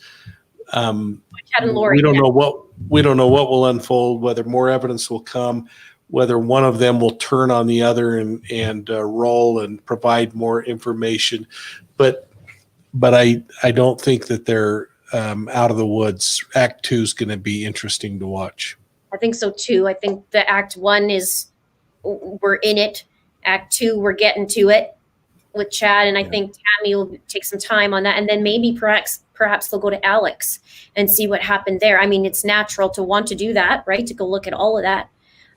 Well, and as we talked about the other night with Dr. Salerno, we still have body tissue with Joseph Ryan. We don't know what the feasibility of collecting valuable evidence out of that is, but hopefully as toxology comes back on others, that maybe there's a pathway to go back and look at Joseph Ryan too, and see if there's something there. Yeah, I think that's the next natural step too. Wouldn't you agree that you start going back? You're going back to Charles. You go to Joseph Ryan. When you look at the deaths, the way Charles died, the way Tammy died, Alex died, and Tylee and JJ, in your point of view, is this perhaps just one person? Is it consistent? Because I know that in your past you've done profiling on serial killers. Am I correct? Yes. Okay. So is this something that would graduate? They start with something and they would graduate over time in the different methods? Or does this look like this is a bunch of wackadoodles, like you said, and they just pick and choose what they feel like doing and, Bob's your uncle kind of thing? Well, Mike, let's break down for an organized and disorganized offender. I think this will help Linda piece together, some of the processes that I think she's presenting here. And Complex. No, your point is very valid. And so I'll grab the organized offender. Mike can break down, or we can do vice versa, whatever. So in this case, the first thing that we looked at was we looked at all the characters involved, right? Yep. And then we tried to process. Okay, we've got a list of characters here. How do we get from these relationships? How do they end up at with even the thought process of let's put the demise of the rest of the folks, and then what's the ultimate result, right? The ultimate result was coconuts and rainbows in Hawaii. Right. Okay, right? Okay. And ukuleles. So, and ukuleles. and ukuleles on the beach, right? The picture. Got it. Love it. Okay, so now that that's all together, hey, the one thing Mike and we do is we say, okay, is this an organized or disorganized offender? And to kind of break that down, simply, and I'll let Mike, fill in the gap on that one. Well, I mean, it's really hard because to profile a case sadly takes repetition and multiple cases where you have similar kinds of victimology, similar kinds of suspectology. We see the same kind of signature things happening where a person does the same thing over and over again. But what Chris is saying, what we've seen in those types of serial offenders is that a disorganized offender rarely becomes organized. In fact, I can't think of a time where I know of where a disorganized offender becomes organized. They continue to be just crazy in the way they commit the crime. They leave all kinds of evidence. But organized criminals, those who think it out, who in the case of this, if we were to try to make this one killer, you would have to say they start out methodically. They put together the case of how they're going to commit the crime, how they're going to get away with it, how they're going to benefit from it. And it works very well, but they learn from it. They evolve and they maybe fix some things that went wrong. Maybe they realize I can't do it in the daytime because I risk being seen. So now I'm going to start doing it at night, whatever it is that helps them get better. But an organized offender can lose control. And so they could have everything planned out. A good example would be a child sexual predator who fantasizes somehow in their wacky mind that this victim is going to be having a wonderful experience with me. And then they take this child from their home and they start to sexually assault him. And the child curls up in a ball and is crying for its mom and dad. And the offender's thinking, this isn't what my fantasy was. And so we see them go from this organized state to starting to get real disorganized. And that's generally when they'll still act out their assault, because that's just what these predators do. But they have to go back and figure out where did they go wrong in the fantasy and fix it. And so when you look at this case, you can see so many different behaviors in so many different cases that without having a lot of information, it would be inappropriate to say. But there's so many different behaviors, it would be really hard to say, oh, I think this is the same person. It just really is a hard leap for us. I think the only thing that had a common denominator to it that was obvious was the attempts on Brandon and the attempts on Tammy the first time, because both had described a silencer or what they thought was a paintball gun. And it was very, daytime kind of thing. That seemed a little similar, but this looks like all kinds of, mishmash of everything. So I guess. Yeah. And, Linda, I just got to interrupt because the assault on Tammy early on could have been as much as a warning signal, not an attempt on anyone's life. I mean, again, we got everything I hear was this is not a lethal weapon unless there was something lethal inside of the paintball. And, I don't know any of that. But even with Brandon, it could have been a message being sent too.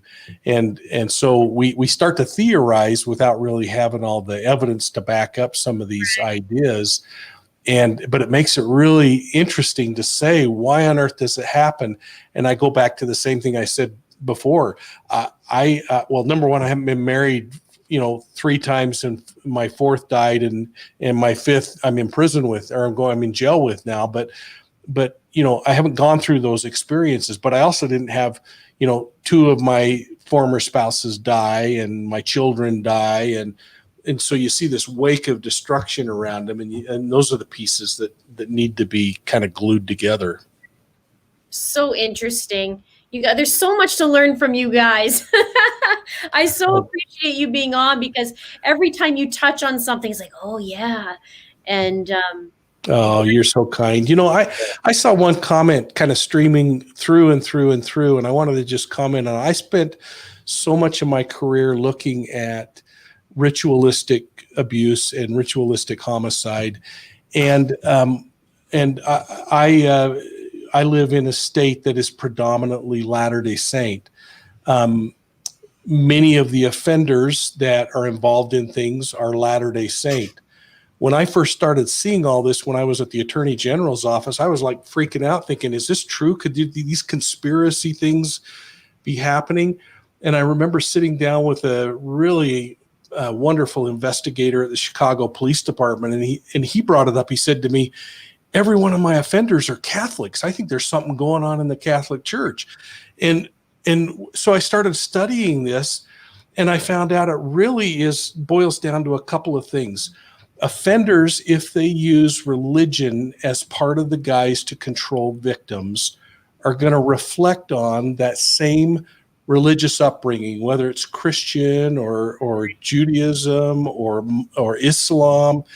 They're going to rely on what they learned, and that's going to be what they then pervert and use to control and challenge people.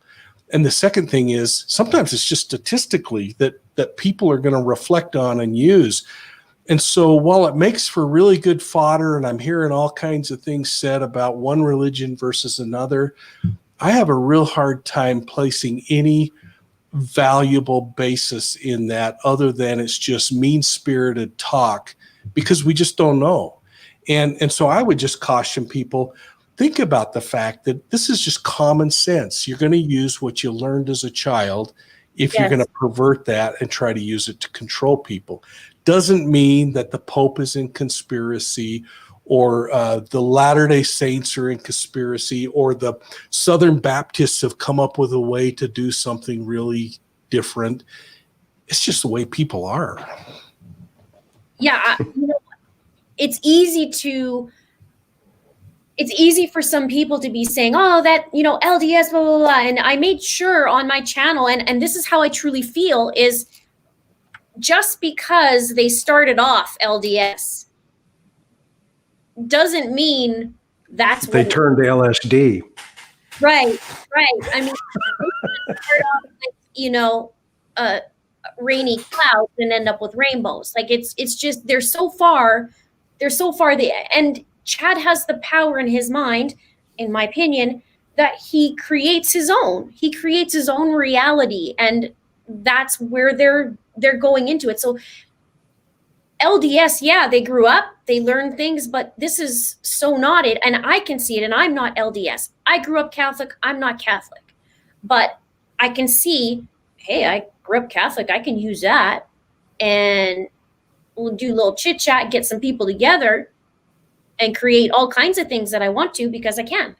So I was in the ME's office at a autopsy when they brought like 32 folks in pajamas and matching tennis shoes from the Hale Bob. Remember the Heaven's Gate at Rancho Santa Fe? Okay, I think that's where Mike, one of the points that Mike's making there. These people that day went out and they went to one of the high class restaurants, and they bought pie. They all had pie. okay. And then they went back and they were waiting for the comet, to come flying by, and they were all going to attach to the comet in this religious delusion. Okay. And, I think that's, are they delusional? Yeah. I mean, they've got to be. I mean, that's obvious, right? But so as we go along here, I'm sure that stuff's going to keep unfolding. But one comment I wanted to just make about one of the most other interesting things, just to shift gears for a moment, is this idea. One of the things that really bothered, I think, both Mike and I, was the manner of death of these children. Yeah. And I think we can put, Alex in the backyard, and everybody's, going to go like, yeah, it's Alex. Okay. So to your point earlier, could there be more people involved? There could be. And that's some of the forensics evidence, I'm sure, at some point will flush itself out on that. But the way these children, were brutalized, okay, remember, that's a very impersonable problem. Okay, it would be a really high bar for Alex to get to take out Tylee the way that poor little girl was taken out. And it wouldn't be a far stretch potentially, from somebody else maybe doing something to that effect. So, keep an open mind, which you do, and when I know your viewers are doing, but it has the same correlation to religion, right? There is no correlation. No. The brutality of that crime, okay, goes to the personality of that person, just like a bunch of people in pajamas going by, some pie and then going back to a house that they rented and drinking cyanide, waiting for the comet to come by. Right. Yeah. So keep that in mind. Now, in these cults that you mentioned, Mike, do they use coded messages? Is that common, or is it like just depends on what kind of pie they want? Yeah, I play down, I guess, too much the sophistication of some of these cults, and cults can range. I mean, there are examples that are on television of things that are considered cult by definition. Even some business organizations can be considered cult by definition. But in these kind of splinter cults specifically, and I think Dr. Lilich mentioned that there's probably more than 6,000 cults in the U.S., and I'm grasping at a number, folks, so don't quote me on that, but it's a huge number of cults that are in the United States already.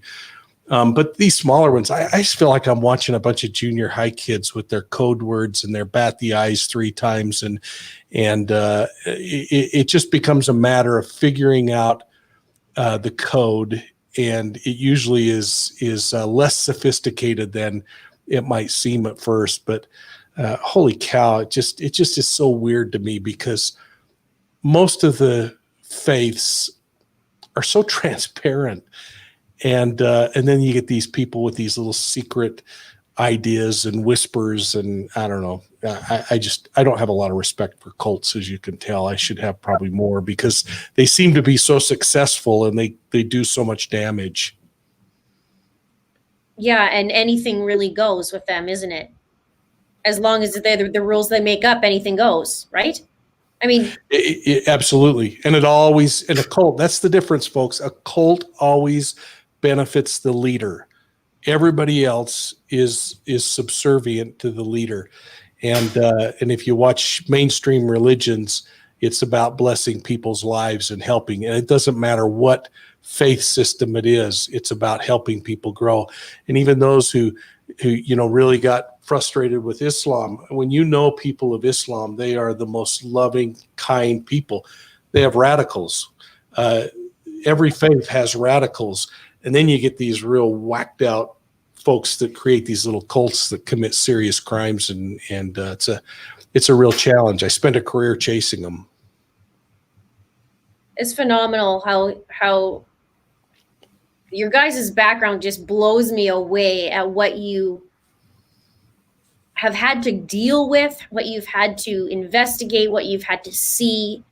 I mean, I think about that, a lot, because I always say I can learn a lot from you guys, but then I think that, man, serial killers and homicides, and how do you guys just step back and I know it would be incredibly hard only from seeing a first responder up close, that it's hard for him. How do you guys decompress? How do you guys just be like, you know what, I'm going fishing? Or what do you guys do to separate that? Mike?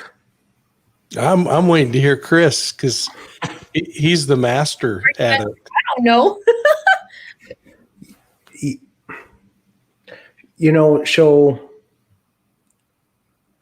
December 16th, 1989, there was a little girl by the name of Leticia Hernandez who was kidnapped in SoCal, where I was, the agency I worked with. And shortly thereafter, in 1990, I was transferred into homicide. And at that time, we had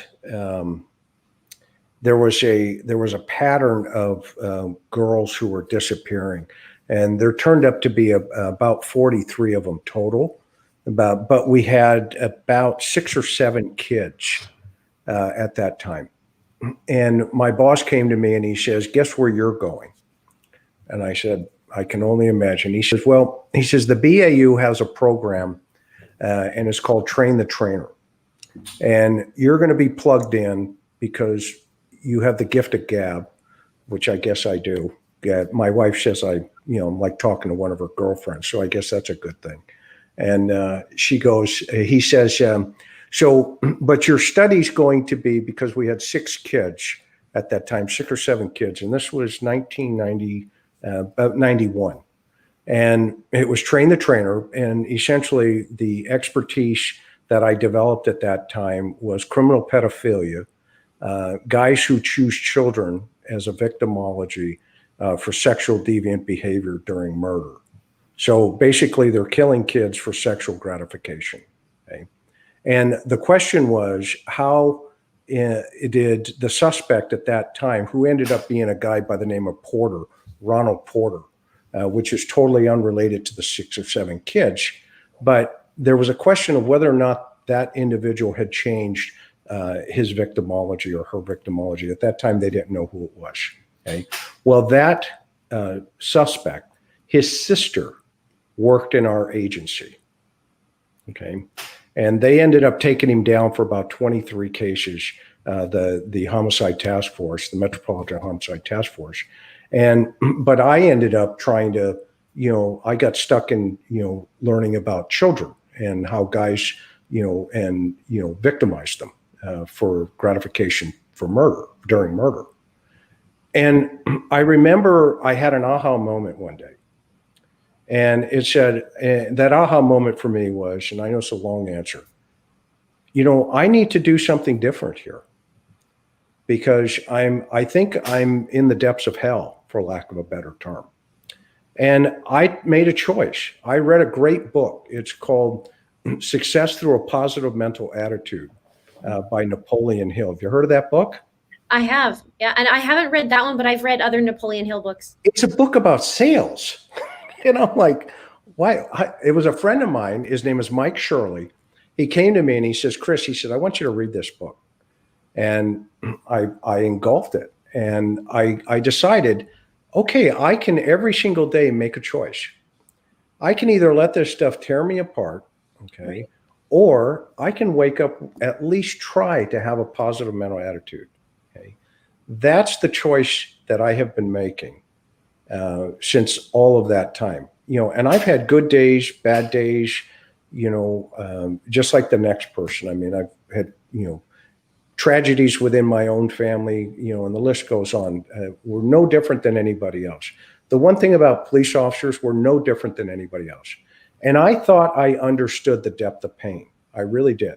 Working with all these victims and, understanding them, or at least trying to come to understand them. And then I lost my son in 2003. He was 20 years old. And I came to understand a new depth of pain. Yeah. And it changed the way I handled victims, the way I see people. And so I wake up every single day just grateful that, I get to meet Miss Linda. my buddy Mike says, hey, I want to drag you along here. I promised him I would lower his property value. I still believe that to this day. Okay. But to answer your question, it's a choice. You have to make a choice, and it's not easy. It's really hard. Sometimes it's very hard sometimes. So I think I learned compassion and empathy through a different way. And that gives me the ability to keep moving forward. And I hope that helps. No, thank you so much for that. And I think it's just so interesting. And I think that's such an important part is being positive and gratitude. Gratitude. I know from my own experience going through some severe postpartum after I had my kids. And one of the things that got me out, and amazingly, is gratitude. And it takes a sheet of paper that I do every single day, and you write 10 things, or you do it in your head, whatever is good for you, and it's amazing how it comes back to gratitude and being grateful, and it's the little things. And so, you guys know. Anyways, that's enough about me. Mike, you tell me about your side of the things too, because it's fascinating too. I want to hear how you deal with this. How is it from your own personal experience? Oh, I just think this job can suck things out of you, and so I just kind of look at it like a big bucket of water. That when you're dealing with this stuff, you're pouring a whole bunch of water out, and you gotta fill it back up with good stuff, whether that's serving or just trying to be a good mom or dad, or making sure you're playing baseball and coaching your kids' baseball team, whatever it is. Finding faith, if that's the way you do it, if it's reading, if it's sitting in a hot tub, you just gotta put more water back in the bucket than you lose each day. And when you do, you just find that as much sadness as there is, their problems are not necessarily your problems, but your job is to just stand and be a guardian of their goodness, because some of these people never get the chance to be defended. Yeah, thank you so much for sharing that. I think it's such an important thing. At the end of the day, I saw somebody say in the chat that self-care is so important, and sometimes we forget about ourselves. Whether we're looking after family or our job or this or that, we forget about ourselves. And for some reason, some of the countries, I should say, Canada, United States, it's one of these things that we are taught almost that we shouldn't take care of ourselves and that it's selfish. Well, one of the things I've learned is that is not selfish, because if we can't love ourselves, how are we going to love other people? One of the things I noticed doing this channel is that it's very different, this genre.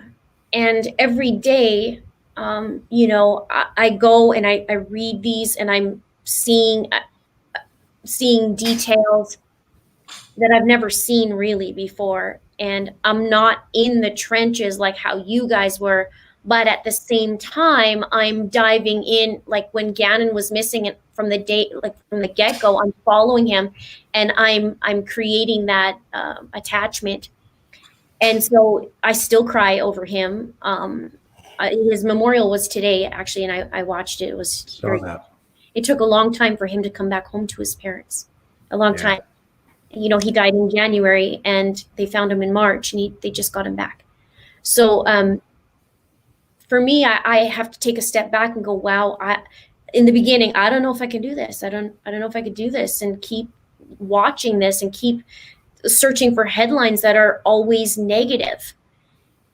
And that's one thing I got to learn, because I do learn now, okay, you know what? I'm stepping back. I'm going to go walk around nature and There you go. That's it. It's a learning process, right? Because if anything, me and my husband joke all the time, because I say to him, I would be fired the first day being a paramedic. First day. And he says, yeah, you would. Because I'd be like, what happened to the little grandma? And then, he says, Linda, you'd be fired the first day. So I have to learn these things. It's so nice to be able to, and thank you for sharing how we can move forward in some of this. Because like I said, I'm not in those kinds of trenches, but in a sense I am.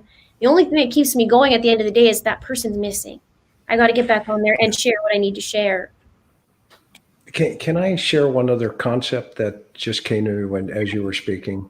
Yes. It's also important to remember that, we're talking about some of the very horrific things, right? To your point. And it's a very valid point. Okay. The other side of this, as crazy as this is going to sound, okay, when you're in that interview room with these guys and gals, okay, and Mike and I talk about this idea that says evil and pure evil, okay. The pure evil, there's nothing you're going to say or do that's going to make a difference, okay. They are the way they are, but they got there. They got there through a process, okay. But most of the people who kill are, they didn't wake up that day and say, I think I'll just go ahead and kill this person, okay.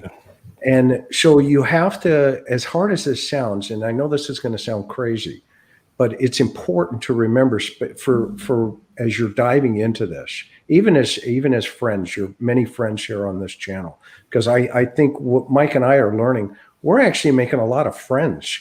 They're virtual friends, but great, yeah, it's pretty fun just hanging out and chit chatting for a little bit, right? But at the same time, it's important to maintain that balance within inside of yourself. One of the things I used to say to these guys, and most of them are guys, by the way, the majority of them, probably 92%, 93%, if not more. I would say to them, I used to have a mountain. I would draw a mountain, okay? And I'd say, okay, part of what we're going to go through here is we're going to try to get to the top of the mountain, okay? And they would look at you like, is this guy lost his mind? Okay. But, every time they lied to me or they lied, okay, and lying is evidence. That's really good evidence, okay. I would put a little marker on the mountain. And when they told the truth, I would say, okay, you're up here now, okay. And then when they would lie, I'd go, oh man, we just fell, we're down here, okay. And they would look at you and you could see this sense of, goodness, that they really wanted to tell the truth. They wanted to get there, okay? And when they got at the top of the mountain, that was an accomplishment, i.e. it was a confession, okay? And there's, all of a sudden you see this release that comes out of them. And they look at you and it's very, I can't describe that. When you see into their eyes and you see into their soul for a moment, they realize it's over for them. And they messed up. They absolutely messed up. And, there's that little sense of dignity for a moment where you pay that dignity to them for a moment. You don't agree with what they did, okay? Because none of us can do that, okay? But you also have to realize, this is another human being that just made a really bad decision. Yeah. And I think that will help you as you process more of this, Linda, going forward, and compartmentalize that piece of it for you. Does that make sense? I mean, it does. It completely makes sense. It does. It does. Thank you for that. And thank you guys for sharing that, because, it's one of these things, being a YouTuber even can be a lonely world in a sense where nobody really understands, right? You do what? You're on YouTube. What do you mean by that? I'm sure you guys are getting that. You guys probably ask that question too. Like, what are you talking about? There's this whole other world. And one of the things that I really appreciate, and I'm noticing lately, and I love it, is that there's these collaborations that we're doing, but we're making friends. Like, I can call you guys up and say, hey, you guys, what are you up to? Like, let's chit chat about, this and that. I've been waiting for that. I really have. It's been, what is it? I started in December, and it's been pretty eventful when I first came on scene. And one of the things I was craving is to be able to have others on here or collaborate in however that looks, but really putting ourselves together and bring stuff to the table. What you can bring to the table, Chris, that Mike can't. What Mike can bring to the table, you can't. What I can, you guys can't, because we're all unique. So we all have something to bring to the table. So for me, this is so nice because you guys understand what it's like to create on YouTube, and you also understand this wacky world that we're in. And I just have been waiting so long for people like you to come and be friends. It's not a what's a word, a race, or it's not a competition. So I am so ecstatic about this. I can't even tell you. I've said this to my husband. I said, I have been waiting for how many months? And there's other creators too that are fantastic that are starting to reach out. But this is a game changer, because this is not what we've had on here. We just haven't had that in this genre. A few, yes, absolutely. I'm not going to pull them like that, but we just haven't seen something like this. So I'm so excited. Well, we're so honored, and you are our friend, and we hope we remain your friend. We feel the same way. Thankfully, we had wonderful careers that have taken care of our retirement, and this we're doing because it's the right thing to do right now in our lives. So I can see it, and why wouldn't you? You guys feel like, look, we could do this. We can help. One of the things, Mike, I was going to ask you, and I heard from a little birdie, meaning Tyler, kind of, but I've seen some of it coming up on your channel. Now I'm suspecting something. Is the DNA genealogy stuff you're putting together that I've seen on your channel? One of the things he says you really are interested in that. Is that correct? Oh, I love it. Actually, I used it to solve the murder of my great-great-grandmother, who was murdered in 1891. In fact, August 24th of 1891. I'm sorry, July 24th of 1891. And I used DNA to trace and connect and learn more and figure out where she traveled, and eventually 130 years later solved her murder. So really fun. It's a little book that we have, and it's kind of a fun little journey. I have a book on that too? Oh, it's a great little book. It's called Jane, and she fought renegade Indians and walked across the plains and came from Scotland. So our friends from Scotland, we're related, but just fun story and a fun way to apply investigative principles. I heard about her murder my entire life, and I thought, I've spent a career in law enforcement. Why haven't I looked into this?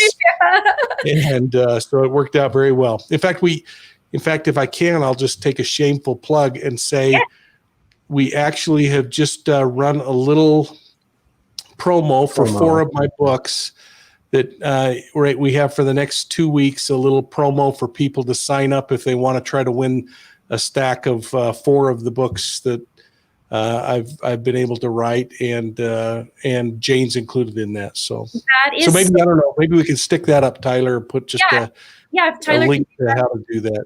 One of the things about genealogy is I'm super nerdy in it. I've spent the last 3 years connecting the dots to my family. And I don't think anybody was murdered. However, I did find out one of my ancestors caused quite a ruckus, let's just say. He actually ended up in prison twice. But, oh no. But he was there was a riot that happened, and my dad's from Malta. I don't know if you guys know where that is. Yes. Small island. Okay. So there was a riot, and he was in the army, but he convinced something was happening. He convinced others to lay down their weapons, but he wasn't of the command to do that. So he went to jail for 15 years for that. Okay. Wow. So I'm going, he was doing the right thing. Okay. Everyone should look into their genealogy. It is Right. so fun, and you're probably going to find some cattle rustlers and just embrace it and realize, like one of our governors once said, you can choose a lot of things, but you can't choose family. So That's right. But it was fascinating. So then he goes to jail and he comes out. All right. And then the second time, it's a political thing. He's like a political thing. But I guess he took a gun into a parliament building, kind of thing. yeah. And the Lord was there. And he pointed a gun in the air and shot it. However, witnesses said they shot at the Lord. But he was just trying to make a statement and shot in the air. And he only had one arm at this point. That's why witness testimony is important. Right. He ends up in jail again for 15 years. So I haven't found the rest of that. However, I'm fascinated. So I find out about CeCe Moore, and I find out about how she's doing crime with genealogy. And like I said, I've been doing this for 3 years, probably almost every day. Maybe not so much since the Crime Channel, but almost every day on it. And I'm hitting some brick walls. But I'm fascinated by solving crimes or doing something along that lines with DNA and true crime. We know the person we can connect you with. I am, as soon as I heard that, I thought, oh my gosh, my love with genealogy and true crime, like it just. There you go. We did a great show yesterday where we talked about the murder of a little special needs girl in Southern California on Valentine's Day in 2007. And we brought on the genealogist scientist who actually broke the Golden State Killer case. And she talked about how they did that. She solved 35 murders in the last couple of years with her team. Wow.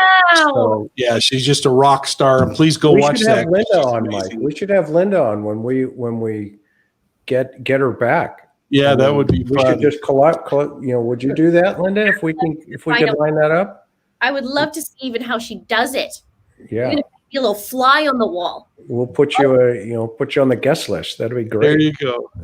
I'm just so interested in that. She's a fascinating woman. She's an attorney. She's a doctor, and she's a genealogist. And she's just blew our doors off. I'm so nerdy in that. I love it. And you know what I say to my family? Because some of my family gets it. Some of my family doesn't. And I said, this is what I say to them. I said, listen, without them, there wouldn't be us. Yeah, good point. And they slapped my mother when I was born, though. Just let you know that.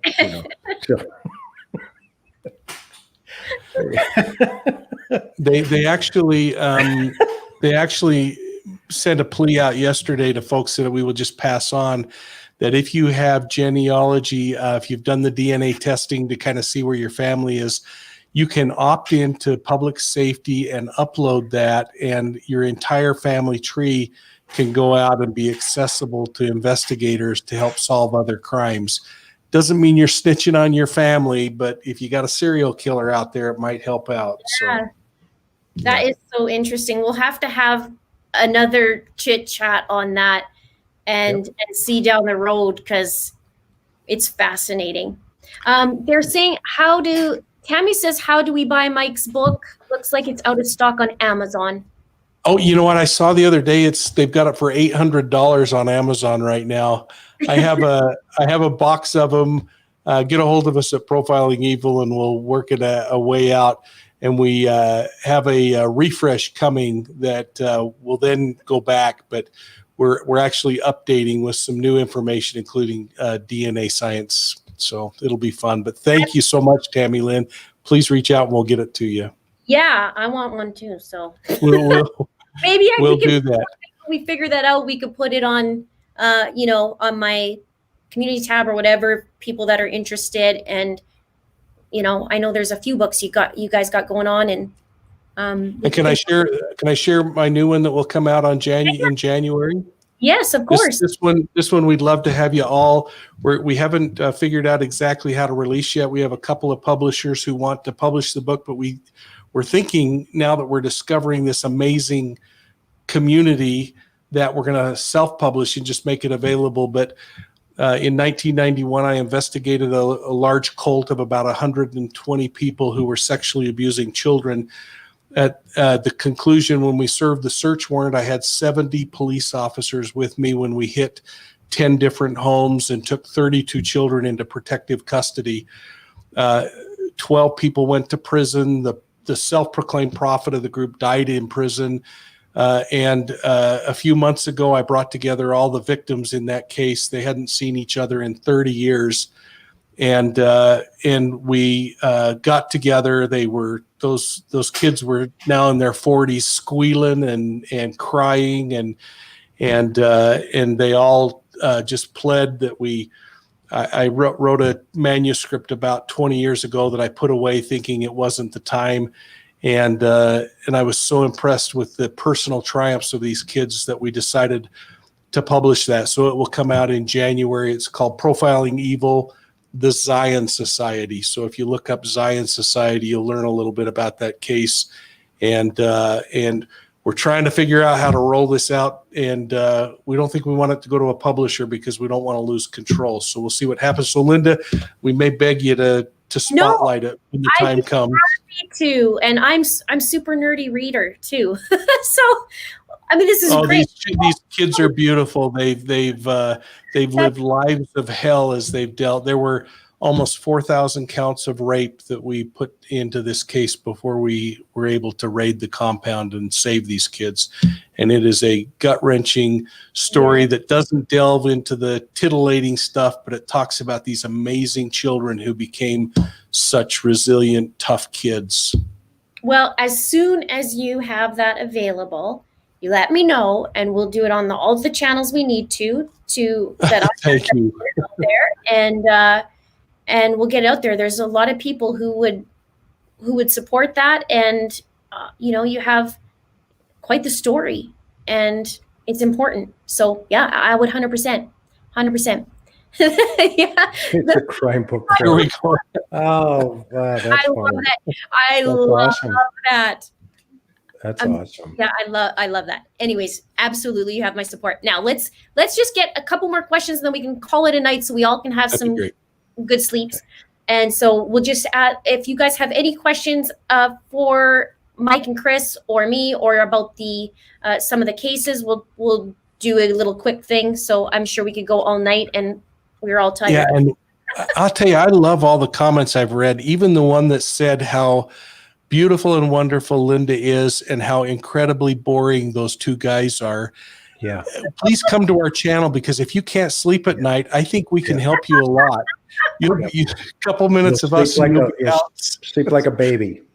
We After just, we it's just, over. we just love the comments and critiques, because it's helped us get better. And we can't change some things about our personality, and especially, but thank you so much for being willing to. I've learned everything. I wear dentures. I have a lisp. I look like a man. I'm drunk. We all get it. You know what? Some people think, Linda, I love falling asleep to your voice at night. It's like, okay. But There you go. Seriously, somebody said that guy needs to take the cotton out of his mouth and tighten his dentures. I'm like, okay. I've been trying for the last 2 weeks. It's not working.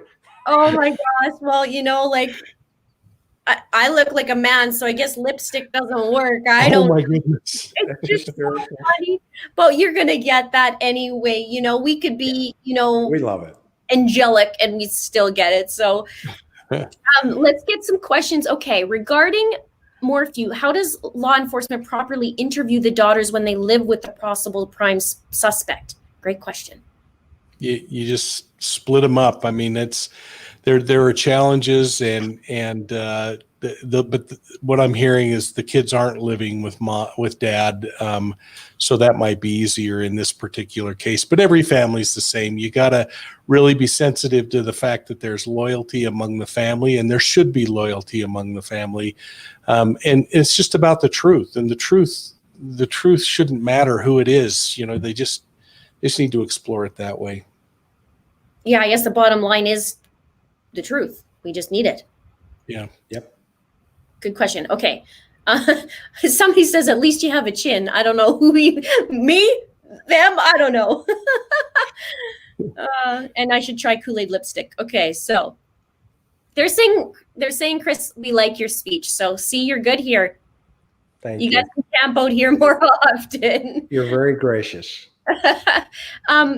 Oh, here's one. Can LDS Church be held in contempt for muzzling their members? Oh, that's really interesting. I don't think any church could muzzle their members. That's really interesting. I guess I'd have to know a lot more. If it's in reference to, I noticed that there was a letter sent out from the presiding leadership within the Latter-day Saint faith that other leaders shouldn't get involved in criminal cases.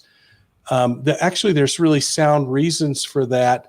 That priest-penitent relationship needs to be protected in our Constitution and in this entirety of being able. People need to know that they can trust their priest or their spiritual leader and not have them become state's evidence. It's one of those critical things in our Constitution that we've protected. I'd love to know more about this. I'd like your evidence of this muzzling, Nagavana. But gosh, if somebody is muzzling them, that should be stopped. Yeah, that should be called out. Like you said, this letter, there was something about Mark Means. I didn't get to read all of it. Who's Mark Means? Mark Means is the attorney. The defense or prosecutor or something? Defense attorney. Defense attorney for Lori. For Lori. And he was saying something above my pay grade. This isn't right, but I have to read on it, so I can't say too much. This is great. Let's see what they say. I would hate to see government ever force a priest or a minister or a rabbi or someone to share something. Now, laws require spiritual leaders to reveal some kinds of things like child sexual abuse. They cannot avoid going out and contacting on. So sometimes maybe it's just a misperception on what is right and wrong, and the perception of what maybe this is. I sure wish I could answer that, but boy, I hope we don't ever stop that priest-penitent relationship. We'll be hearing a couple things of what's going on about this letter. I didn't get to dive in at all, so I'm sure we'll hear about that and makes more sense. You guys have any questions? You can bring it in. I'm kind of sorting through. We're following your lead. Oh, yeah. So somebody says Mark Means did a long reply to LDS instruction. Scott Reich addresses it. Oh, good. So I guess we'll have to go over there and check out what he's saying about Gotta read that law on that. Means wrote a 5-page reply to the church. There you go. So good. Angela says, sorry to be graphic, but could one person do that to Tylee? Wouldn't it take multiple people? It could go either way. Yeah, Chris and I talked about this in one of our little segments the other day, of the fact that might explain this may be a graphic response, but killing someone is really hard. Yeah. And a lot of work. And when you see physical and blunt force trauma and other things, that is a physically demanding event. And I think people are shocked by the amount of effort that it takes. And we see this in a lot of murder cases where, you know, they try multiple things. They try strangling and they end up shooting because things just don't work like they do on TV. And that's why we were so disturbed, Linda, by just some of the behavioral things we saw with Joshua later. And then, of course, the way his body was recovered, things that would suggest that maybe if the offenders were the same person or talking, that they evolved, they learned that some things aren't as successful.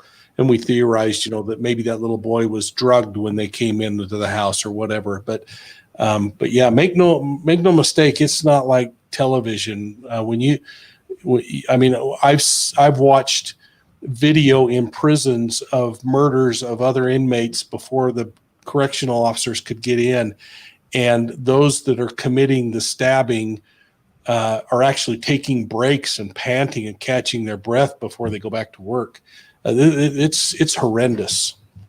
Yeah. And once the victim is done, now you have, we'll call it the step back phase, where they step back and they realize, okay, now they have to go into a whole nother mentality. Okay, so you have the first mentality of committing the crime and the brutality of that. And then you have a secondary situation, if you have the time, which in this situation, it's obvious somebody had time. Okay. So that is a secondary problem. Okay. So the first is killing. Then you now have to figure out, okay, what am I going to do next? How do I dispose of this victim? And that is more work than the first part. And that takes a lot more consciousness of guilt and thought process, where, they have to do, certain things. And, and in this case, obviously we know the brutality of how these children were taken out. And, you have all of that secondary behavior is post-mortem. Okay, so that is a lot of work. And then you would have that, would you say the third step of cleaning up, depending on where the good point. Yeah. Now you have to say, okay, we've done this, we've got this done. Now, how do we cover our tracks? And all three of those, okay, you're going to have evidence of all three of those processes at the crime scene. And so you would see that. Yeah. Interesting. Thank you for that. Mm-hmm. Mr. Linda is saying something. I've been to lots of calls as a paramedic where the person was in such bad shape you wonder how they survived. Seems impossible at the time. Yeah. Oh, there you go. The paramedic talking. I mean, the beaten bodies that our paramedics are saving. You go back to the 70s, we had so many homicides because we weren't saving people, and now people like your husband are actually keeping them alive and getting them into where they can be worked on. And it is amazing what some people go through. It's so sad. Yeah. Yeah. I had 5 victims one night shot with an AK-47, and we called them the colostomy gang. They were all gangbangers. And I got down to the trauma center. I'm not laughing at them, but it was kind of comical actually, because we called them the colostomy gang after it was all over. They were everybody got shot from the running. And so they all got shot, behind, and it tore up, everything. And I got to the hospital and they were all in the ICU. And one of them, I walked up to him and I said, "You know who did this?" And he goes like this. I said, "You want to talk to me? Okay, have a great day. See you on the next one." So yeah, science, right? Everybody at the scene said, how many victims we're going to have out of this? And everybody said 5. And every one of them lived except for one. It's interesting. Lady of Angels, we'll get to that there 1 second here. Let me read it. Is Melanie going to be charged with lying to the police? This is a great question. This is a common question. A lot of people are asking, and I'm sure you're talking about Melanie Gibb, correct? That's my guess. Thank you for that question. I think they're going to flip Melanie. I think she's already flipped. Yeah, I think they're going to use her as a witness. Yeah. That could be a strategy. I could see Mike really thinking there. Yeah, I mean, you've got a couple of strategies. Yeah. From my perspective, I mean, one of them is you're going to need a witness. So. And she's one of the best ones at this point. Who knows? She testified against him. Yeah. Yeah. Very. That's a great question. Thank you for your question. One of the things I'm going to just mention and piggyback off Mr. Linda, because he was talking about this. I'll bring it back for a sec. They're talking about how a person is in such bad shape. You wonder. The case that I've been working on with Gannon Stauch, the little boy, and I don't know how much you guys know about this case, but one of the things we were talking about so much is how could he have survived that bedroom? And I had a viewer message me, and she said, Linda, she says, you'd be amazed. She said, my brother was bludgeoned with a hammer in his bedroom, and it looked like a major crime scene, and he survived. Mm-hmm. And he survived. So it was like, wow, because we were talking about this little boy, how they went to what they think is the murder scene because of the amount of blood that he couldn't survive it. And there's been discrepancies of, was he taken out? Did he come back home? Didn't he come back home? And you can see, maybe down the road when you guys have free time, you can check out some of those videos. But that was one thing that, it could look like a crazy scene, but you walk away. And then sometimes you see others that they should have walked away and they don't. Yeah. Yeah. That's crazy. Some people have a strong will to learn, and others are just plain lucky. Yeah. Yeah. So I had a case where a guy got shot. Live. Yeah, I had a guy got shot here. The round went underneath his what we call the subdural and came out here. Nothing. When we got there, he was standing there with a round that went here, went underneath his skin over his cranium and came out the other side. Unbelievable. Crazy. Was it a 22, Chris? No, it was an AK. Oh, but wow. the round, it was his girlfriend that shot him. Just tumbled along, huh? And just tumbled over and tumbled right out. That's awesome. Didn't break the skull. I don't want to be gross too, but stop me, Linda. You say, Chris, that's enough. All right, what do you guys have? You have a few more, and then we're gonna have to call it so we can all get some beauty sleep. Let's see. Could Chad have friends like a good squad? Wow. Carolyn, I don't know what a good squad is. I'm questioning. Oh, please elaborate. That's what I say. Please elaborate. Maybe, yeah. I'm not even going to guess. I will wait. It's an interesting question, so I'll see if she'll elaborate on that. Please and thank you. Who do you think killed Alex? A loaded question. Do you think I'll reread this. Do you think Alex's death is suspicious, number one? I would agree it's suspicious. Yeah. Could it be natural causes? Yeah, absolutely. Yep.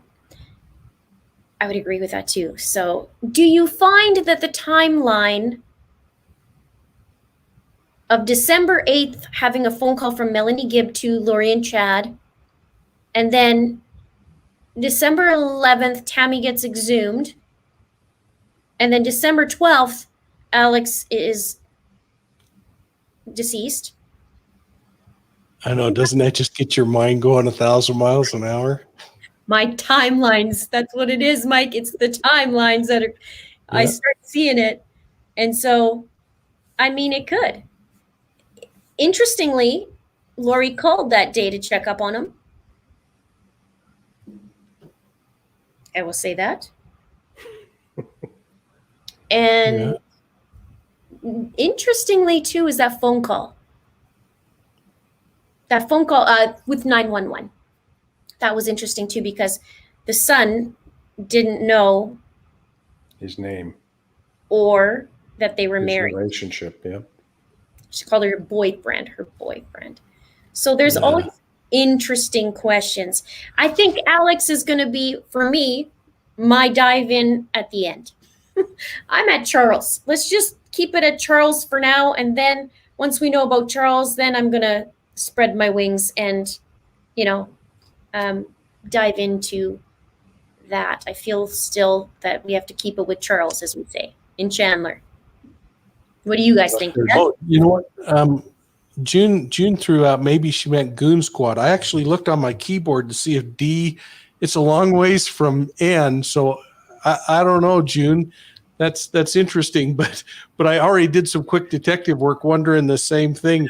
I came up with Goof Squad. The F is next to the D, but who knows? The guy could have had all kinds of wacky squads, and it could be a code word for what things they were using. Who knows? Would you guys say that once we are starting to dive in, they start to figure out this situation, will they start going a lot further back? Is that a normal thing to do? Like, let's go back 10 years. Let's see what this person was like. Is there any missing people around them? Will they start doing that? I mean, with 7 bodies, yeah. I mean, they might. And then you look at, like we talked about Robert Ben Rhodes a few nights ago. There's a point when you get your pound of flesh, they can only go to prison for so many lifetimes. And so do you really expend effort on trying to go and do those? The right thing would be to help family members get closure, but it does become a business economics class at one point. I guess then there'd be me. Yeah. Let me see. Let's see the pattern. I want to do a little like GIF, where you just see me do one of these going through. All right. We're going to do a couple more, and then we are going to call it a night. If you guys aren't falling asleep on my channel, we're okay. And somebody else mentioned it might be a God Squad. That's a great one too. Yeah, it's hard to know. Yeah. All right. So one more question. Chris is ready. We are going on, man, 2.5 hours, you guys. I hope you're not bored. Somebody said I looked tired and I needed sleep. It's okay. I'm tired too. I'm into my rocker in a minute. This is the beautiful thing, though. You guys, once we're done, we just shut her down and we walk to the bedroom and go to sleep. Yeah, that's the great No part. commute. That's going to be part of my gratitude list tonight. Walking 20 steps to bed. There you go. All right. I think you guys, they're all saying thank you so much to be on here, and I agree. You guys are great. I would love for you guys to come on again. We'd love to. We can make it, not an every week thing, but maybe, every month we touch in, we talk about some things, rip something apart, maybe not as long for you guys if you need a little bit. We could pick the topic, though, and we could dive in and make it a little bit more streamlined. That would be fun. And gosh, Most thanks, definitely. folks. You've all been really kind to us. Come visit us and know that we are going to come back anytime we're invited. You guys are always welcome, and check out Profiling Evil. You guys, they have not been on long, but I'm telling you, the content that they have is amazing. It's quality. It's mind bending. It's information that you really don't see anywhere else. It's just one of a kind. So I'm really, really grateful for you guys. Go check out their channel. Go subscribe to them as well, and we'll have them on again for sure. What a great! And I do have one last favor, Linda, if possible. Yes. Next Thursday, we're going to have the Underground Railroad people on talking about human trafficking. Right. We would like to have every mom and dad in America and around the world on through this call, because we're actually going to be bringing in undercover operators from Thailand and other parts to talk about this problem with human trafficking, which is an absolute horrendous problem in our world.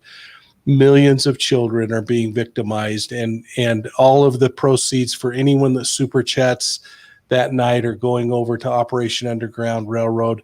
This is about trying to help kids, and we would just plead with you to let all your friends know and come and listen to these guys, because these are the pros that are in the trenches. What time is it at?